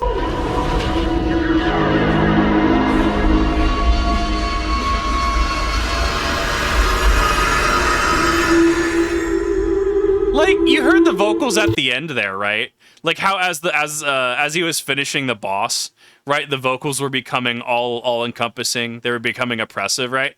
Like, this is competent sound design. So some of the takes are just wild on this one, man. I don't know, maybe they had to be redone in post or something. I don't know. Like, I mean, the fight looked interesting. As chat mentioned, you can stun lock enemies in this game. Yeah, no, like, yeah, the stun locking in this game seems kind of wild. This seems like, remember like old Resident Evil 4, OG Resident Evil 4? When I say 2000 Resident Evil 4, people suddenly, they need to go take their ibuprofen and take a nap, right? How the knife is one of the, like, best tools in that game, especially if you, like, I don't know, like, pop a Ganado, knock it down, and then you just knife it while it's down, right? In the remake, obviously, there's a durability bar, very much used for parrying instead, right? Not quite the same. This is the OG Resident Evil 4 knife power fantasy kicked up to 11. Waking up back in the room from earlier with the addition of a founder's key discovered hidden inside the doll. This key can be used at the town hall where Alex remembers seeing a similar shaped podium. We stumbled down there with no health and the fear of dying looming over us, just hoping to find some answers. We find the altar and use the key, unlocking a hidden chamber at the center of the room. We follow a concrete tunnel down to a large vault. At an altar at the center, we find a special ceremonial dagger. Yeah, I guess it did. Yeah, I guess it does look the same. I was without saying anything, I was looking at the door in the basement earlier. Yeah, it's the same. and that can apparently be used to open our dad's workshop, which is some genius level mental association from Alex. I'd never have assumed that that handle was a bloody ceremonial dagger hidden beneath the town hall. It also replaces our combat knife, dealing slightly more damage, which is ideal for our newfound spam attacking tactic. I had no idea where to go after this point, and stupidly left the vault and ran all the way home, assuming we could get through the front door now, but nope. Turns out there's a little teeny weeny little lock on the wall to the left of that chamber, so I had to run all the way back and use the knife to unlock it. I don't know if that's just me, but that really was not signposted. This wall opens, revealing a long secret passage, which leads us back to the cemetery, inside one of the locked crypts we passed at the start of the game. I've definitely done that, where there's been an item and it's like you have the cutscene and then like, or you're told the item is there and then I forget to pick it up and then I have to backtrack. It's the walk of shame, kind of like in Phasmophobia, where if you forget the I don't know, did they fix? No, they fixed it. Yeah. Phasmophobia, this was before I started playing it, but there was the walk of shame where you get out of the van, you get to the front door, but the door's locked, so you have to all walk of shame back to the truck to get the keys. They've since fixed that, where you have to grab the keys in order to open the truck, but I heard the walk of shame was pretty funny. I'm trying to think of the physics on it. Like, look at this door here. Like, reasonably, wouldn't having a dagger as a key is pretty cool. Like, I'm not opposed to that. I'm just kind of sitting here scratching my head, like, these doors aren't that thick. How do physics work in this, right? Like, because, Dad having his workshop open, right? Like, is he gonna have to like grip the blade end of the knife and twist it to open and risk cutting himself? Like, how does this work? I'm cool with it, but like, I don't understand the physics here. We shoot our way out and back into Shepard's home, using the keyblades to finally gain access to the forbidden room. Dude had a fucking spaz 12, absolute legend, best dad ever. We find an attic key and head upstairs. On the way, I tried to see if Mum cared about all our near-death experiences, but her dialogue hadn't changed. Dad's way better. That motherfucker had a spaz 12. Are we clear? The attic is pretty empty. There's nothing out of the ordinary up here, aside from an out-of-place looking bookshelf. Pushing it out of the way, we reveal a hidden room, which upon entering, we get another flashback. I know it doesn't look like much, but this is the most important thing I could ever give to you. Is it worth $1 million? Much more than that. This is a symbol of our family's past and our future. Can I wear it? Yes. I say it's a flashback. Alex wasn't there, so I don't really know what that's meant to be. There's another square puzzle here, and theory me, if you let yourself get confused, this one can be a nightmare to solve. It took me bloody ages just brainlessly moving the squares around. Once complete. Oh my god, dude, this is me. This is even worse because there's, bro, I already have trouble with slide puzzles. If I play OG RE4 and I have to slide puzzle, I will be spending 30 minutes on that slide puzzle. I am awful at slide puzzles. Now we're adding rectangles into this? Bruh. The drawer opens and we find a letter from Dad. It contains some kind of confession where he claims to have failed the town and that he somehow knows about the cult in Silent Hill. Alex is confused and wanting... I actually want to read that. I failed and they know it. They blame me. They should. I swear to protect the town, but I can't. The streets decay before our eyes. The curse we always feared has come upon us. Worse yet, order has returned, kidnapping with impunity. Much as they take in an effort to rebuild their flock. Huh. So, I guess the founding families of Homecoming aren't the Order, or weren't the Order. So, did they, what Faustian bargain with what entity? Like I guess I'm getting ahead of myself. That's a non-zero interaction here. That's actually really interesting. So RE4 slide puzzle, if I remember correctly, if you just move 2 pieces, you can finish it.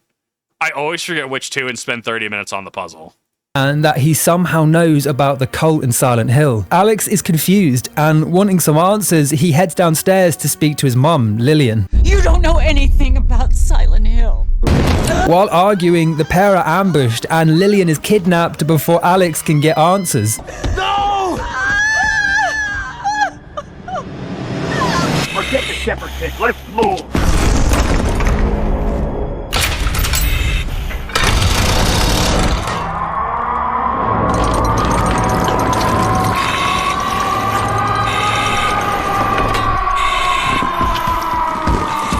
mean, just watching the few videos I've watched, it seems like the other world is triggered by intense emotions and or trauma, right? Which can be mutually exclusive, right? Heightened emotions of protagonist watching his mother be taken away by the cult, right? By the order. I mean, like that would make sense to me in terms of a trigger point. I'd be very curious on a more educated perspective on it. It's also interesting as well that everyone's kind of playing on the same Minecraft server now. Everyone's kind of synced up because they also experienced the door locking them inside. Whereas earlier, right, you know, lady apparently just didn't really like acknowledge police car. I guess we're all in the same instance now. This chaotic event causes the house to shift to the other world, trapping us inside an evil, shittier version of Shepard's home.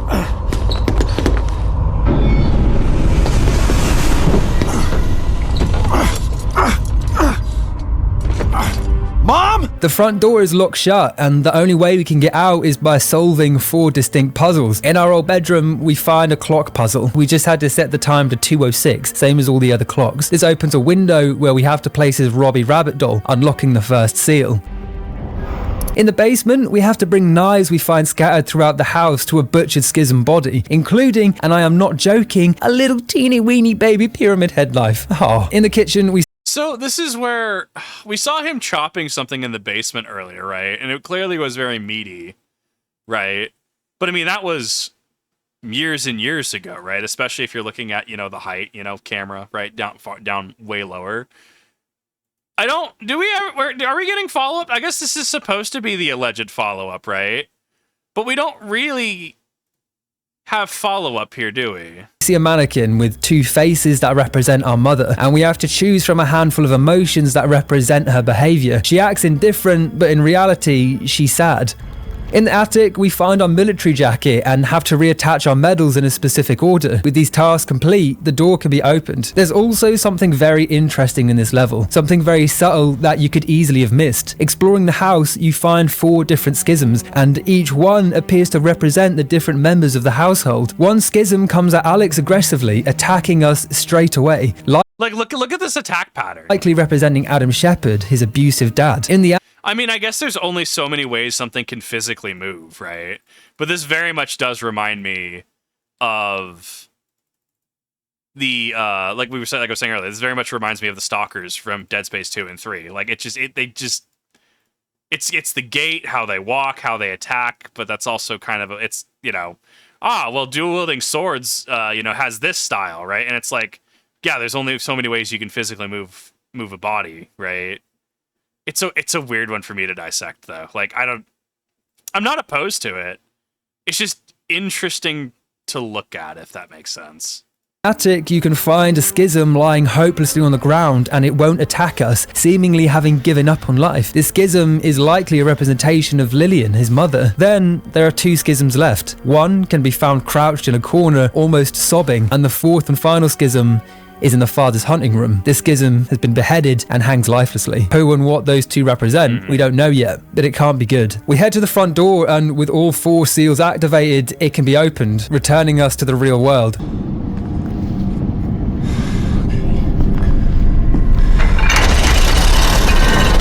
Outside, we find Elle, who somehow managed to survive. What happened to her? I don't know. They never address her disappearance. It just brushes it under the carpet.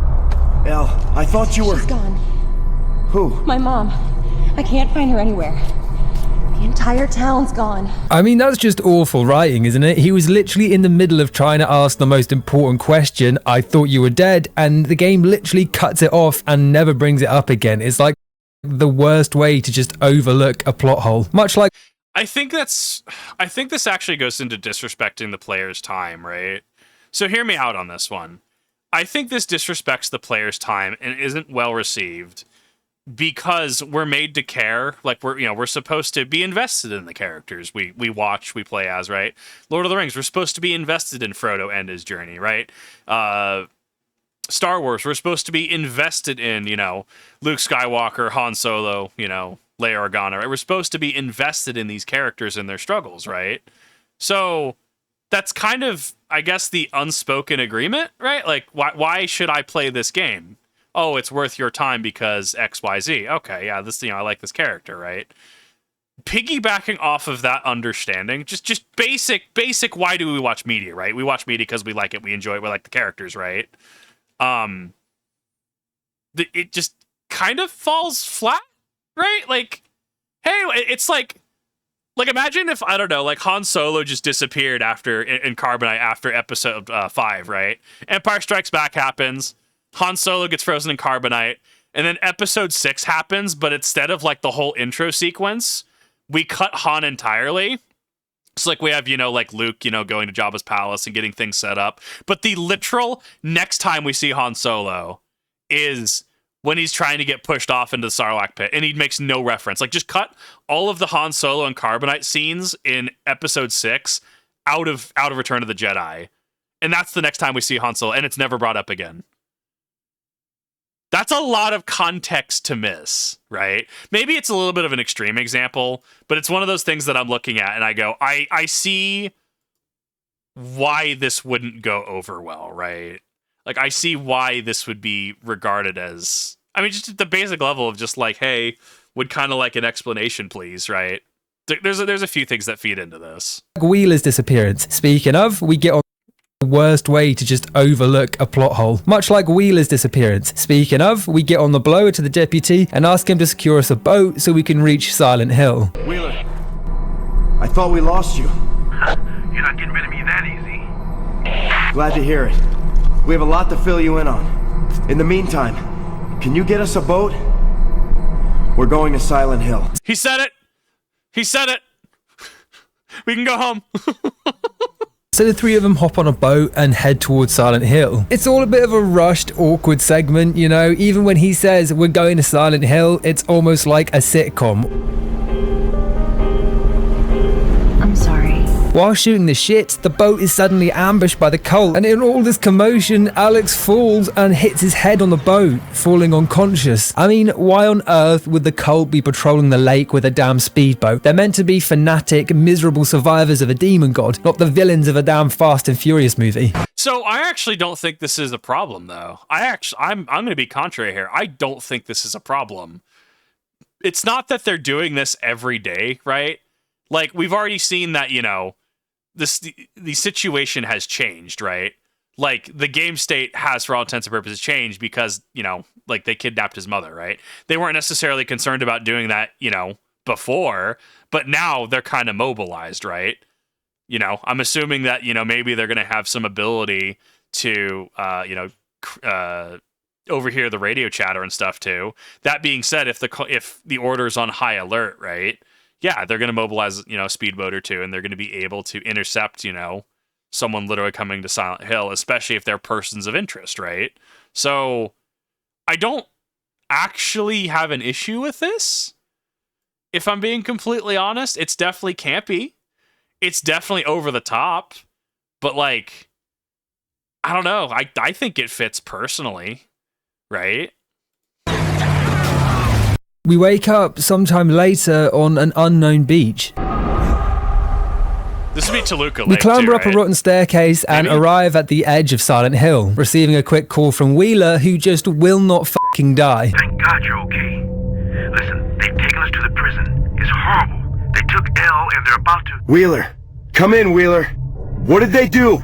Wheeler! They've been taken to the prison, so that's where we head. The front gate is locked and the back entrance is electrified. The only way we can get through is by going to the electric plant and shutting off the power. Padding. Entering the electric plant through the basement, we arrive in a massive generator room which blows my eardrums out my ass. In this room, we encounter the first human enemies of the game. I wonder if people have the same complaints about Dead Space 3 with this. Because remember, Dead Space 3 brought like human enemies into the fold, and that was very mixed in terms of reception. I wonder if this is going to run into similar criticisms with people. Another design taken straight from the movie. These are cultists wielding various weapons head to toe in mining gear. With our dagger, they don't stand a chance. We fuck them up. It's genuinely impossible for them to even hit you provided you keep spamming the attack. The objective in this room is to turn off the power, and to do that we have to twist 3 valves in a specific order outlined in the plant safety notice board, after which we flip the switch and plunge the area into darkness. What's going on out there? The lights went out and they're running for cover. Did you disable the power? Hang in there, Wheeler. I'm heading back. More cultists arrive and attack in the dark. One of the buggers even has a rifle. Not that it matters, because the fucker can't use it. It must really be dark. Ironically, there's this almost glitch-like behavior where a gunman will infinitely melee you if you get too close, which is fine if you have ammo, but I don't know what you could do if you didn't have a gun there. I mean, how do you... So... Is this... I'd have to have somebody who's played the game dive into that. Is that actually a soft lock? Is that actually something that... with that specific enemy, or is it just the game? Is that just the game freaking out? Like, I don't know. I don't even know if we have the code, because I don't think we even have the code to the old Silent Hill games. Didn't Konami just like bin the original source code for the original games, like 1, 2, and 3? That's why we got HD collection. Like, it was I don't know if it was a recompile or not. I don't know. I don't know enough about the text and coding side of things. Like, how do you just soft lock yourself? Or I guess, to be fair, I guess that's assuming you have to beat him, right? I'm assuming you might just be able to just run away from him, right? So I guess technically, if you don't have a range weapon, if you don't have any bullets, any shells, whatever, right? It's a weird one. I mean, that's definitely something we would criticize in modern games. Should modern games do something like that, right?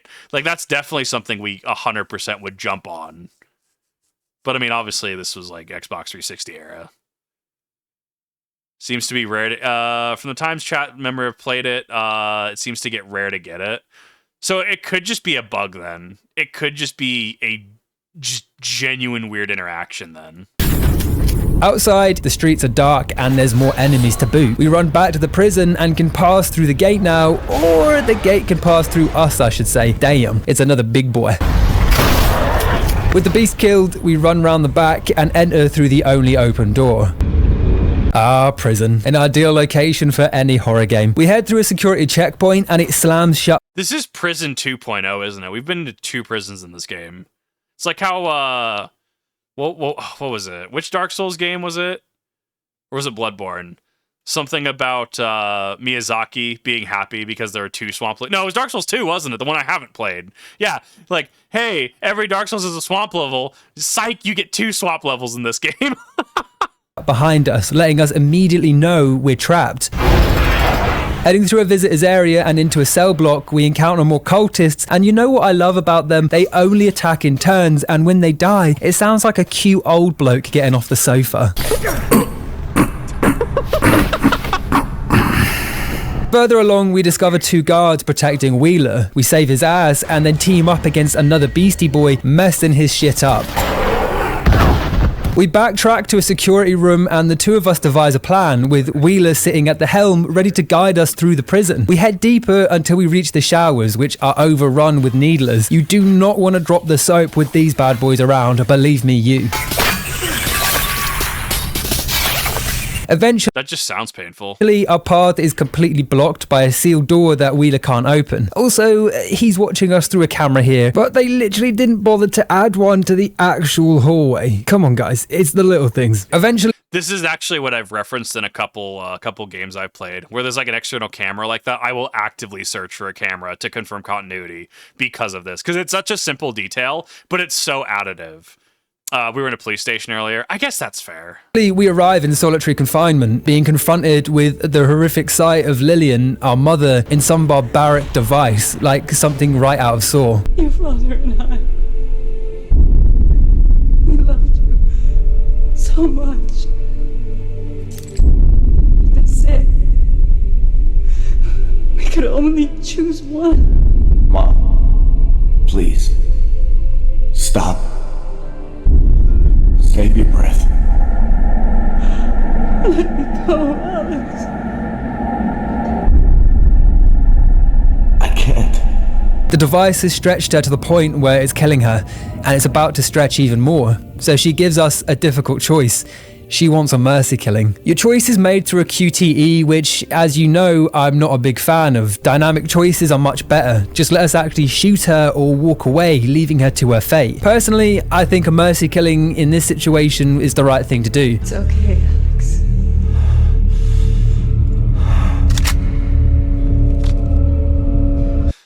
Why do we have the... I get why we have the slide racking sound effect, but that does not match up with the animation. That does not feel appropriate. I love you. We shoot her, and just in time, because moments later, the device activates, pulling her apart. Alex doesn't display much emotion to this situation, unless you interact with the body, where he claims he should have tried harder. That it's all his fault. The trauma of the... It's a weird one. Like... I mean, I like that there's that moral conflict there, right?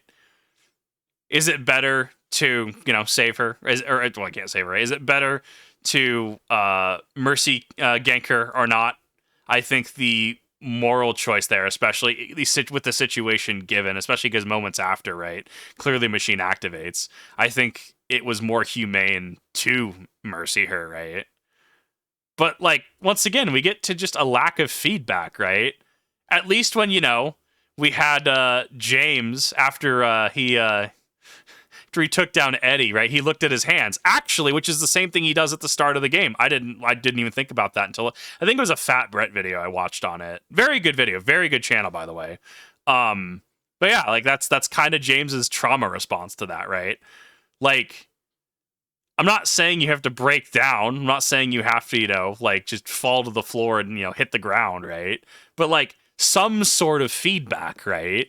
It's not all kumbaya, let's move on with, moving through this theme park, right? Gotta railroad you through the next attraction. Silent Hill and the human reactions, I would argue, are what make the game, right?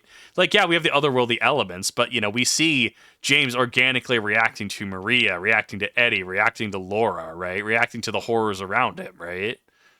I don't know. Maybe I'm diving too deep into it. This event has shifted us once again to the other world, with the walls covered in slime and gore. Upstairs, a bizarre contraption rises from the ground with 3 puzzles to solve. Each wall has a riddle relating to a specific item on a wheel opposite them. We have to identify and select the correct symbol, and when we're sure, we reach inside the hole. Select the wrong answer, you lose your arm, similar to the trap at the start of the game. Pick the right answers, and this disgusting metallic mass will rise up, allowing us to jump through the hole.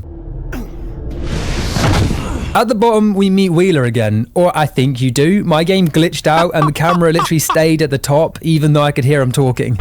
Is this the PC port? Is that what he's playing? I don't remember if it's Homecoming or Downpour. I think it's Homecoming's on Steam, right now, currently. I own it. I own whatever it is. I feel like, because he has 1, 2, 3, 4 as the buttons, right? Which are clearly coded to be Xbox buttons. The colors match Xbox button colors, right? Is the PC port old Aspire PC port status? When we tried to play Force Unleashed 2 on stream, and that was, oh dude, I couldn't even get one of the cutscenes to register. It was the one before you actually head down to Geonosis for the final time. It kept hard crashing the game. PC gamers nowadays, dude, guys, we have it so good.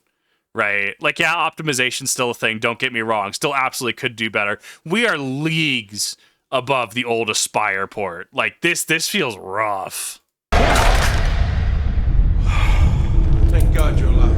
I was about to go to Looney Tunes in this Roach Motel. Even the camera couldn't be asked to keep playing. Together, we traversed the rusty walkways, and this entire area is really well made. It's reminiscent of being on a submarine, with everything crafted from sheet metal, pipes and valves protruding from every surface. At a back room, we find Judge Holloway, Ellie's mother, and rescue her. You get her loose before they start pumping the gas. Homecoming is on Steam? Okay, so that's what I have then. Yeah, so this would probably be the Steam version. I'll shut off the valves. Al, thank God. How did you find me? While distracted, Wheeler's grabbed by some bizarre creature. Amazing.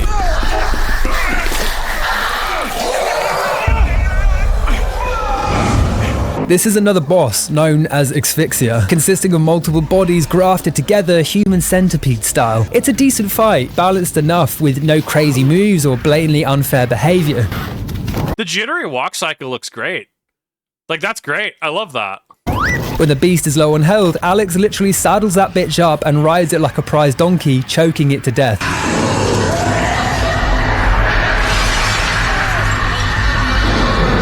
Through the smashed window, we see Josh for the 100th time, and for some reason, Alex isn't getting the picture and decides to chase after him again.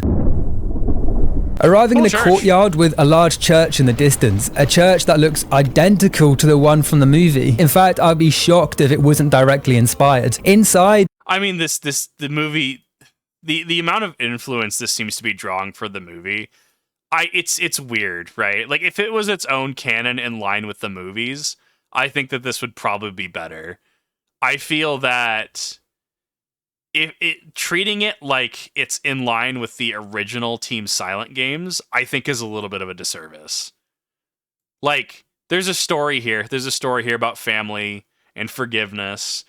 Like, I see the story here. To draw so much inspiration from the movies, kind of, it would make sense to be its own thing, right? Which is, I guess, why we do divide, the Team Silent entries from the Western entries. We divide 1, 2, 3, and 4 from Shattered Memories, Origins, Homecoming, and Downpour. I don't even know where the PSP stuff comes into play. I don't even know where the Android stuff comes into play. There's a bunch of titles that I look at, like on a Reddit board with all the Silent Hill titles that I look at, and their ability to emulate, right? Should you have actual legal copies. And it's kind of wild. There's a couple, I think, that, or at least, I know there's at least one that is just, you cannot emulate, or at least it hasn't been able to be emulated yet.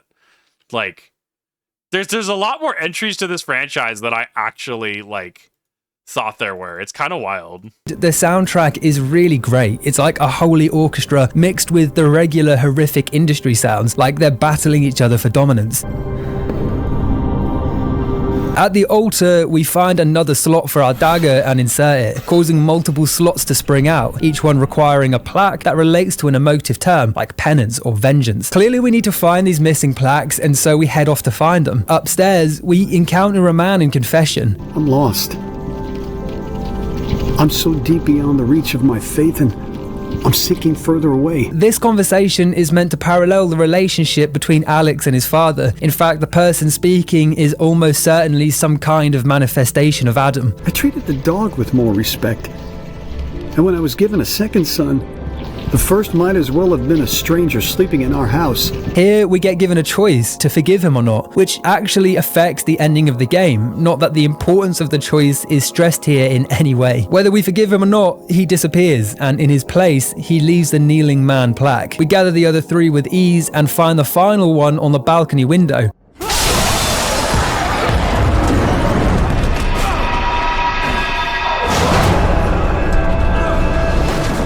Only to fall victim to a bloody ganking. I mean, I think the use of confessionals in the series is great. I know 3 did a similar thing with, I believe it's supposed to be Dahlia, or at least it's implied to be Dahlia, right? It's a very thematic way that the game uses to push progress like that.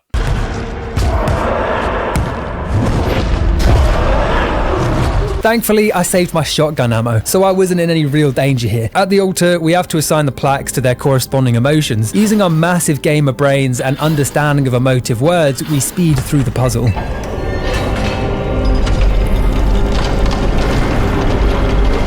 Solving it causes the stage to open, revealing our father bound by both arms, where he drops a massive revelation on us. I never meant to hurt you, son. I had to make a choice. This is so weird. So, because it's his confessional combined with one of the endings, it feels so cheap. Which, I don't think that's necessarily a criticism as much as it's how do I word it, right? It feels like in... I'm trying to formulate how I feel about this. Because I feel the Boulder is conflicted. I feel like this is really conflicting because it doesn't really come across like he actually really loves his son. because it isn't until, you know, he's quite literally at the end that he's able to kind of like express that, if that makes sense. How do I'm sorry, I'm doing an awful job trying to word this. It makes sense in the fact that, right, trauma being able to actually like say, hey, I want to, you know, I want to kind of atone for this, you know, always loved you, yada, yada, yada. Like, I get that. I understand that section of things. But when you combine it with one of the endings, as well as his like, is he really repentant, is I guess what I'm trying to get at. Does he really feel bad? Or is this a product of being in the moment and being selectively and or subjectively repentant, right? Because something spoiler, we'll cover it more at the end, I guess. But it is like watching through this, and like I haven't thought about this watching through this prior. Maybe I did subconsciously, right? Does he really feel repentant? Right? Actions speak louder than words, right? I mean, obviously the game throws this at us for closure. I don't know. It's an interesting one to think about. And now I'm paying for it. We all are.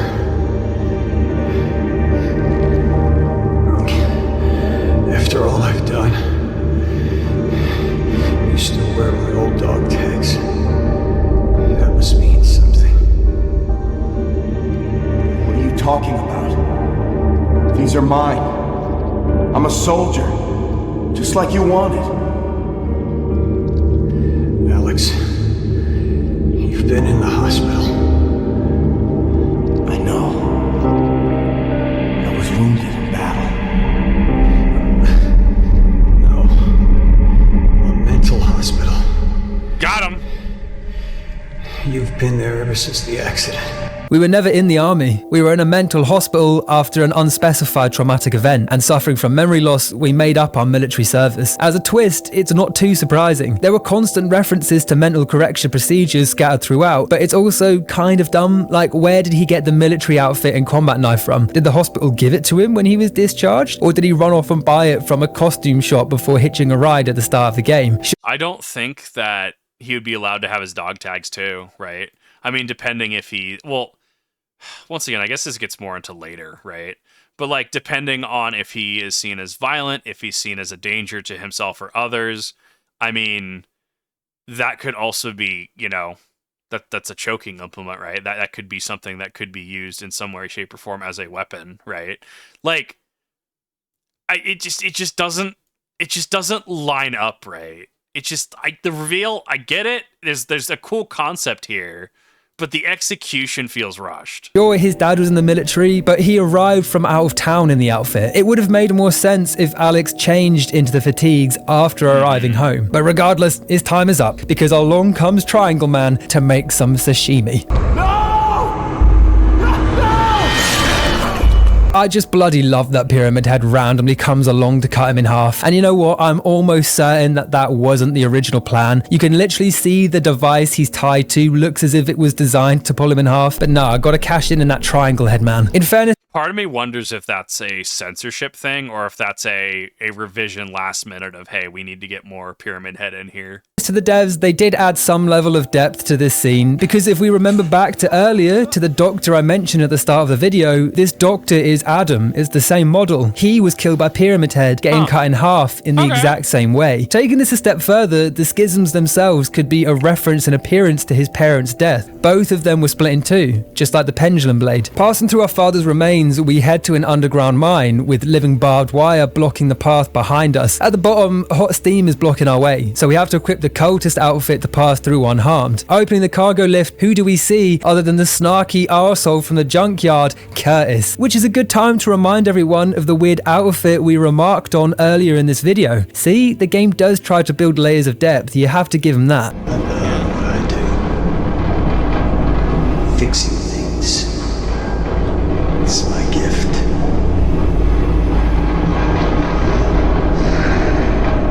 But now, I have direction. Clarity. He boasts ominously about his love for his work before smashing you in the back, knocking you unconscious. So much for the inconspicuous disguise. We're He just Dark Souls backstabs you unconscious. Was expecting to get bopped over the head, Looney Tunes style. No, he just hits you in the small of the back and you just fall over. Dragged through the mines and later wake up to find Judge Holloway staring at us. Family is the most important thing, Alex. I would do anything to protect them. That's why I sacrificed my daughter. The lip sync is so bad. What? She's one of the bad ones and admits to sacrificing her own daughter to the cult, something every founding family has to do. Each boss we've encountered so far represents a way the child was murdered. Joey was buried alive, Scarlett was dismembered, and Nora was suffocated. Each creature was trying to kill their murderous parent. 2 succeeded and 1 failed. Judge Holloway orders Curtis to punish her daughter and then grabs a nearby drill and starts looking to rather savagely recreate her favourite scene from Hostel. We managed to break free and Holloway pulls a Postal 3-level facial animation. Why is she so poorly made? She's a major bloody character. In fact, she looks like the camper that screams in the Friday the 13th game. This entire scene was so gruesome, it almost got the game banned in a few countries and gave them a bunch of censorship troubles in Australia and Germany. I mean, Germany's also been one that's popped up before, right? I mean, I don't even really have anything like against them, honestly. How do I word this, right? Like, obviously every country's going to have their own thing, and like media in the US is so different than media in the rest of the world. First off, our media is just commercials for the actual media, which is, you know, pharmaceutical commercials and stuff, right? Like that's the real media here in the US, let's be honest, right? If you're outside the US and you visit the US, like literally watch like just regular TV and just see, I mean, even streaming services at this point, how many of them are pharmaceutical ads, which I guess are just like banned in the rest of the world, or at least they're just heavily like they're not to the degree they are in the US. So that it's interesting. It's fascinating to think about because that's a lot of what our ads are. But like, I know Germany, it's because there's ties to events in World War II and stuff. I think they're just a little cognizant of stuff like that. I'm trying to remember. I don't remember what the reasoning their board does stuff. I also don't know Australia. I'm not sure what their reasoning and policies on stuff like that are. Media in the US is generally more violent, right? Like insert show about cop and or ex-military getting revenge, you know. Internationally, I know in Europe, they're a little bit more, I guess, promiscuous is the word I would use, right? So it's interesting to see just in different regions across the world, right, what media is more promoted, right? So it doesn't surprise me that something like this would definitely run afoul. Like, I don't know. I've also talked about how, like, Bach and I have talked about, like, we've talked about like slasher films because like he loves horror games, like he loved The Evil Within, but like, you know, he's not a fan of slasher films. It's just horror prawn, right? And I kind of fall into a similar thing where it's like I don't necessarily want to watch someone get thrown into a wood chipper in a movie, right? Like give me a Silent Hill, you know, 1 through 4 kind of thing. I like the Eastern style horror, that build up, right? The more psychological element to it, right? I'm very much into something like that. I don't know. I think the subtleties do much more for me than the proverbial beer bottle over the head of bam, here's your jump scare. I don't know. Even Saw, like I have zero interest in watching a series like Saw. Hear a lot of people love it. It's just not my thing. And if it is your thing, that's perfectly fine. That's why there's different forms of media for different people. The horror genre just gets split, I think, between things like slashers and things like psychological horror, which there can be overlap. I don't know. It doesn't surprise me that something like this was censored. I think, if I remember correctly, even Silent Hill 1, as far back as that, was also censored as well. Because of whatever the little enemies were. They're implied to be children, right? I don't remember. Someone's going to have to clarify that for me.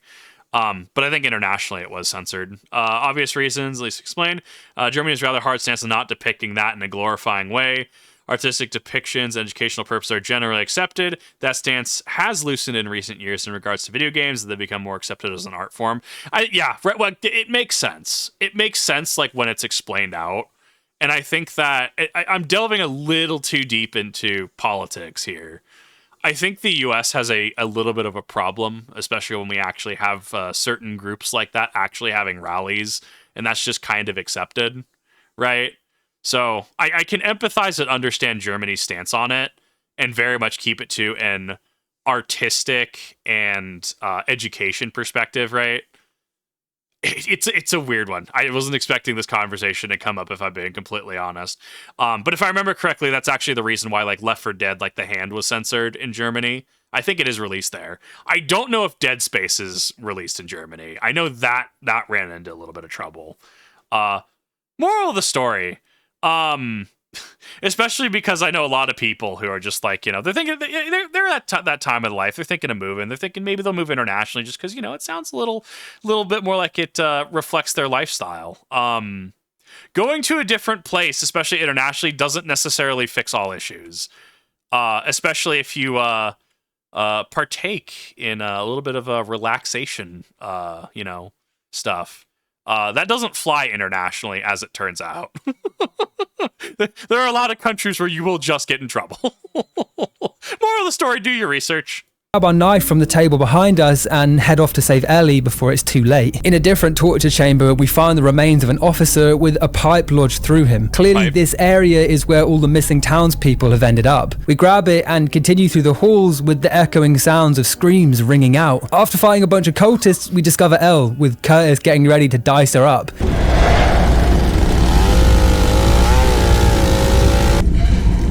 Now, it's a race against time. We have to jump over a fence, push a fridge out of the way, and break through a door. Arriving just in time, we face off against the mighty Curtis, who literally cannot touch me to save his life because I spam attack knife combos more than your average Londoner. No, we're going back. That's tickling my brain. A door. It's a race against time. I don't think a circular saw makes that noise. I don't think that's the right kind of saw. That's a chainsaw, is it not? Am I hallucinating here? Am I in Silent Hill? Did I get teleported to the other world? Like literally no one cares. Like this is one of those like this is one of those moments where, like, oh my god, Kip, literally no one cares, but my brain cannot accept that there's a chainsaw sound effect on the circular saw. But I guess it's because, you know, I've heard my dad working with circular saws, right? Like, it's a very different sound. My immersion. To fridge out of the... You literally cannot touch me to save his life because I spam attack knife combos more than your average Londoner.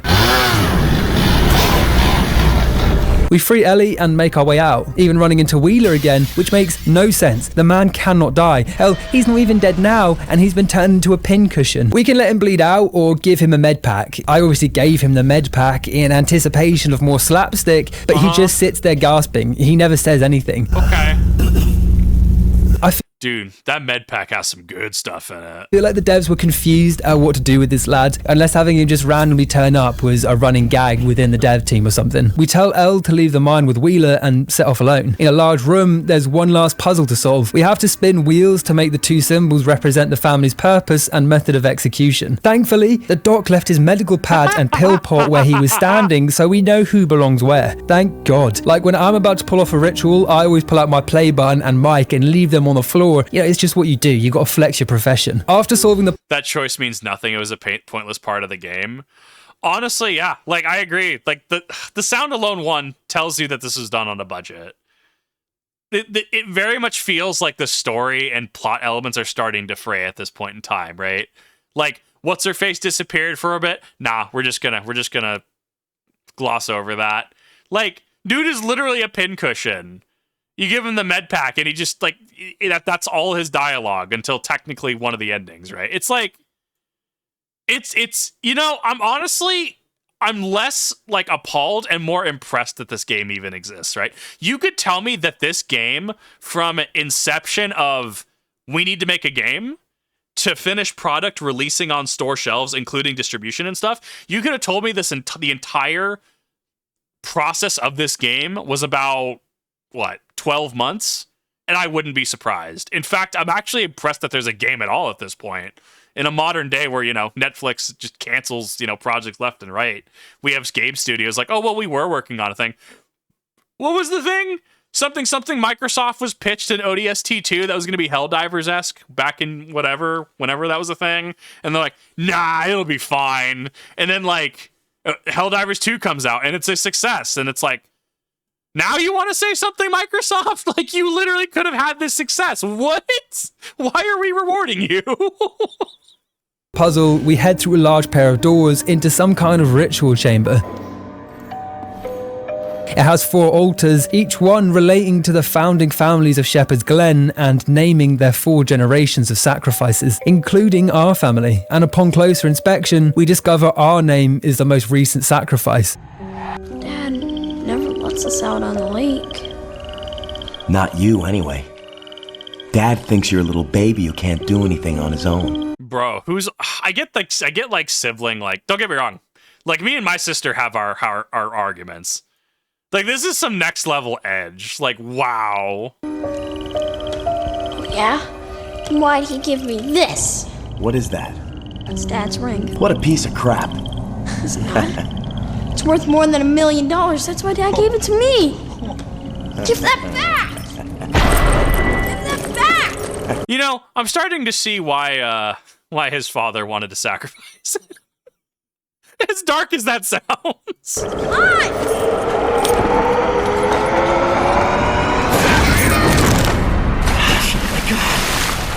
I know this is a big reveal moment, this sound effect. This ramp up sound effect, this inhale sound.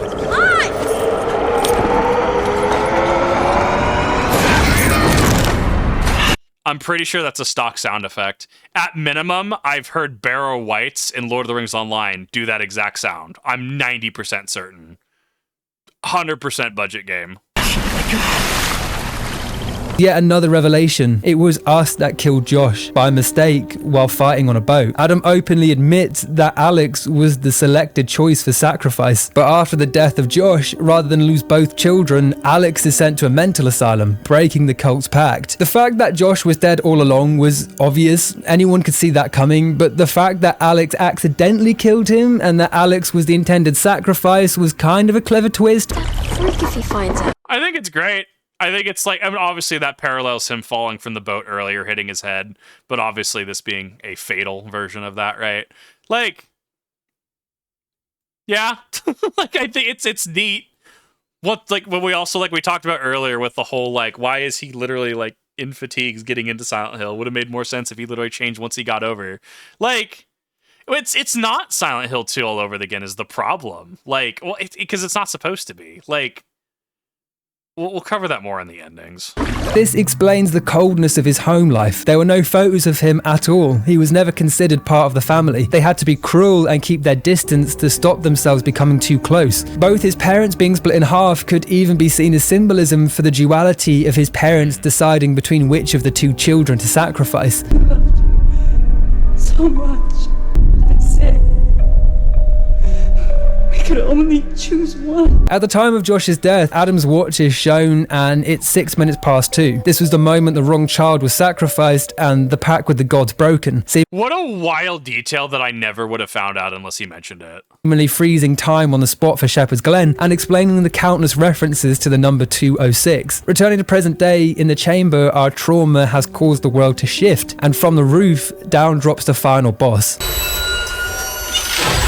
A giant spider-like creature with very clear symbolism, that of a pregnant woman, representing the maternal cruelty displayed by his parents. Its spider-like appearance could also be a reference to Josh's love for spiders. This fight is a piece of piss compared to the other bosses. There's not much to say about it. We shoot and stab our way through its 2 phases, and eventually we best it.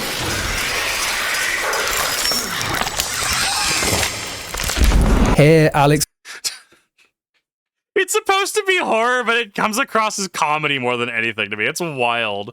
I didn't even draw the elemental comparisons. Thanks for pointing those out. Finally comes to terms with what he's done. He leaves the ring and torch on Josh's body and walks away. Here, buddy. Take this.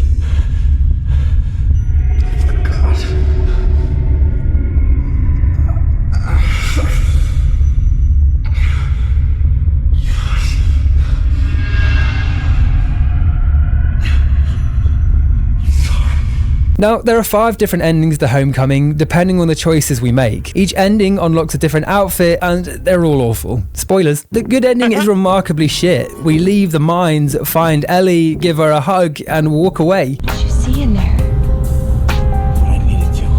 That's literally it. That's the entire ending. There's no real closure or hint at what's next for Alex. Absolutely no mention of what happened to Wheeler, even though we saved him. Just a hug and a little slap on the tush. We have to forgive our father and mercy kill our mother to get this ending. It's like 2 minutes long. It's a joke. So here's the problem I run into with this. Because we see throughout the entirety of Silent Hill 2, we see James, right? We see him, come to terms with what he's done, right? Especially when it's revealed what he does towards the end of the game, right? Like, we get to see him going through the process of grief. We get to see how he responds to that trauma. How does the main character here respond? There seems to be a 2-minute sequence of kumbaya, I guess everything's fun now, guess we can go home. He had to take out his mother, had to watch his father go down, had to come to terms with him being the reason that his brother's no longer with him. Seems like we're just kind of glossing over that, right? Seems like we're just kind of kumbaya. All right, everybody, Silent Hill, let's go home, right? And I'm sure that there's more to it, especially in the cutscene. But that's why, one of the reasons why I say, this doesn't really parallel Silent Hill 2 that well. Silent Hill 2 as well, all of the endings deal with how James deals with his grief and his decisions, right? No matter what happens, Mary's gone, right? And that's actually where we run into Homecoming and, run afoul of Homecoming, right? Or not Homecoming, Downpour, because the events do change depending on the ending. So build your own story. The problem and so yeah, you technically can say with this one, this is more in line with 2 because the events do happen regardless. Hey, Josh hits his head on the boat regardless, right? That happened, but the endings kind of change up a lot and they recontextualize the story. So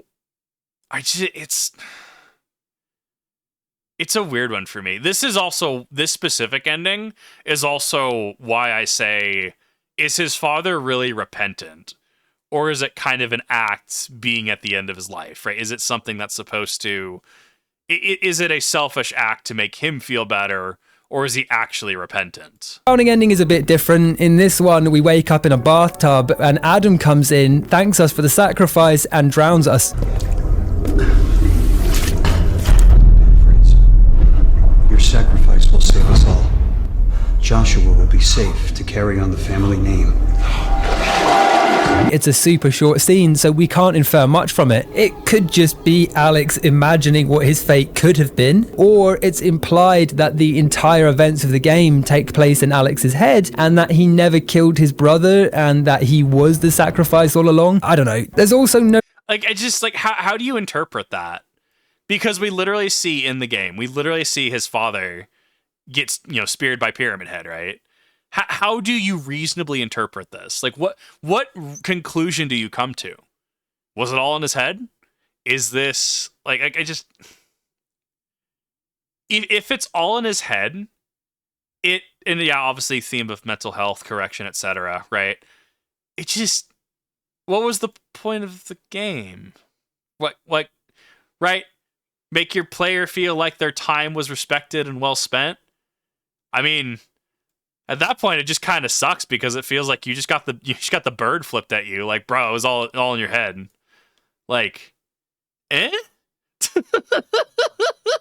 Just sit here what?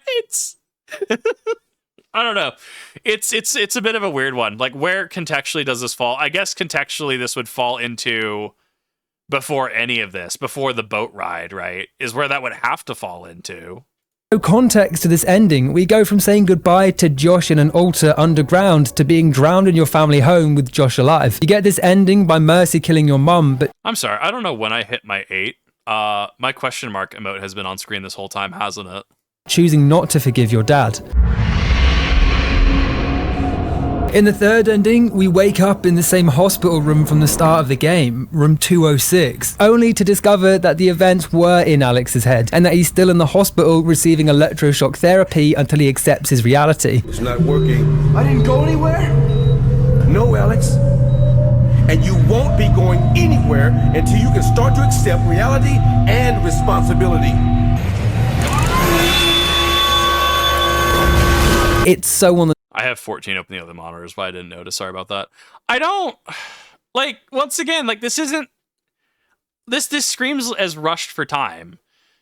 What, I mean, one, why are they covered in, you know, red fluids, wink, wink. Like, I don't... This is a pretty messed up facility, honestly, which I guess could also be, you know, an extension of, you know, his family's cruelty towards him, right? But why is he in the same outfit? Why is he not in like a patient gown, right? Why is he not in hospital garb, right? Like that's the part that's throwing me off. I don't know. You know what? Maybe my question mark face being up the entire time, maybe that's a good thing, because I'm kind of throwing up question marks this entire playthrough. Knows it's comical. He literally shouts out, "So I didn't go anywhere," which, I mean, okay, fine, he's stuck in a hospital. If that's what they were going for, you'd think they'd at least go the extra mile and make him look like a patient. You don't get electroshock therapy in your daddy's fucking military fatigues. There's your standard UFO ending. You can unlock this by not forgiving your dad, not mercy killing your mum, but choosing to save Wheeler.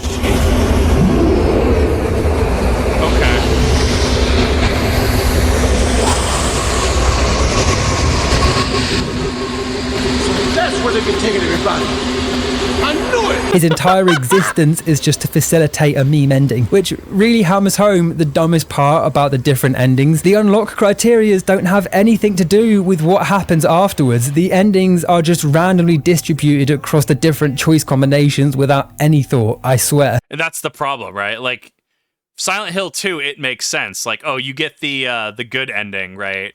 What is it? By keep making sure James's health is topped up as much as you can. If you take damage reasonably, you make sure you heal yourself.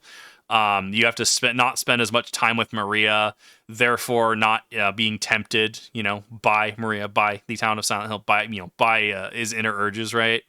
You know, stuff like that, right? Whereas if you do spend time with Maria, I don't remember. There's criteria. I don't know if it's ever been cracked. I know he mentioned it in his video. But I don't actually know if we have the actual how you get specific endings. Yeah, like the one where you leave with Maria, you know, better take care of that cough. Is James not learning his lesson? He will be back in Silent Hill. History will repeat itself because he can't accept what he's done, right? Like, that's kind of the beauty of the endings. These are just kind of vaguely distributed. Oh, but I saved the best till last. The boogeyman ending. Alex wakes up strapped to a chair and two boogeymen approach him and place a pyramid helmet on his head. What are you doing? Get away from me! No!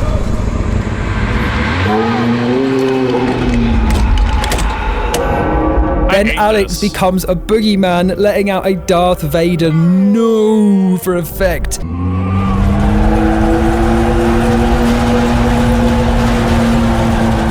I mean, what? I hate that. I hate everything about this. Like, dude, this is profane. Like,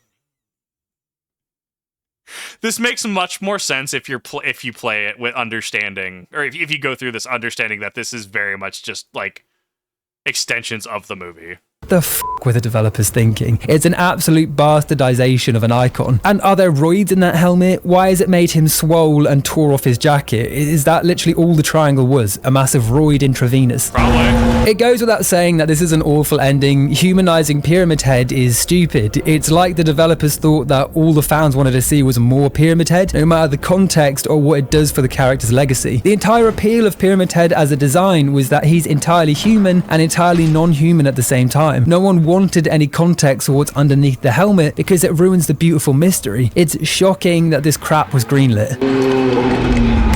It doesn't surprise me, honestly, especially with how Konami seemed to be just doling out the IP back in these days.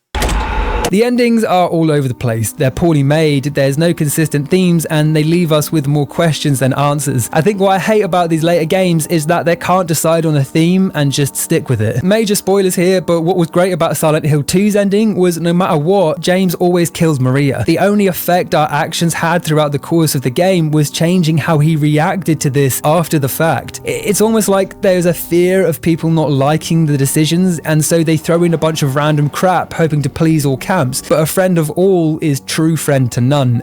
Right, exactly. Well, so that's the thing, right? If you get the drowning ending, because clearly Josh is still alive, that invalidated the entire story. The events did not happen, right?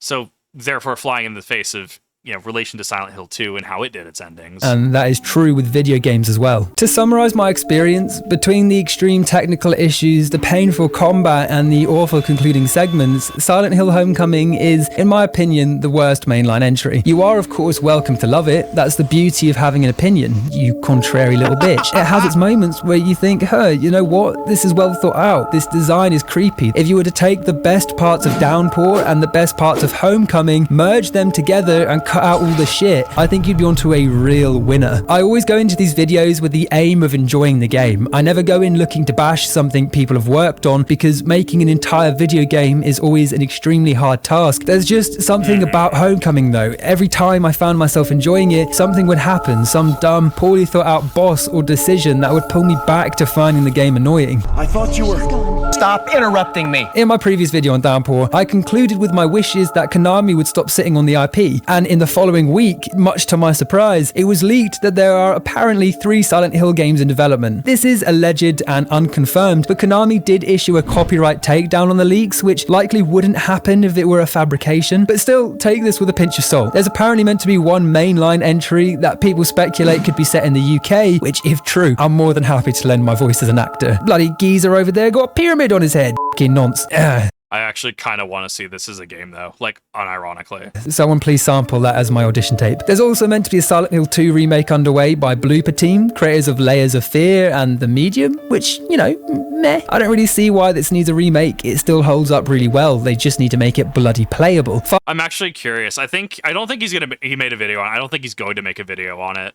I hear he really liked it, though, so I'll probably go back and watch his VODs. Finally, there's meant to be an interactive story-based game in the works, along the same vein as Until Dawn, which, you know, it could be a decent hit if they have a compelling story, but at this point, it's all hearsay, so we'll have to wait and see. Maybe in a few years' time, I'll be making another long-form video talking about the mainline release and either gushing over it or crying tears of salty rage. Life really is full of mysteries. But you wouldn't want to miss this hypothetical review, would you? Well, in that case, how about hitting the subscribe button? It's free and it really helps fuel my ego. Also, my schedule will be super messed up for a while. I'm on holiday for a week, pretty much from the time this video goes live, so you might not hear from me for a while. Feel free to follow me on Instagram or Twitter though, and I'll keep you updated from there. Hell, maybe I'll even upload a holiday feet pic. What a treat. The links will be in the description. Until then, thank you very much for watching, dear friend. Big thanks to Raid for sponsoring this video, and I'll see you next time.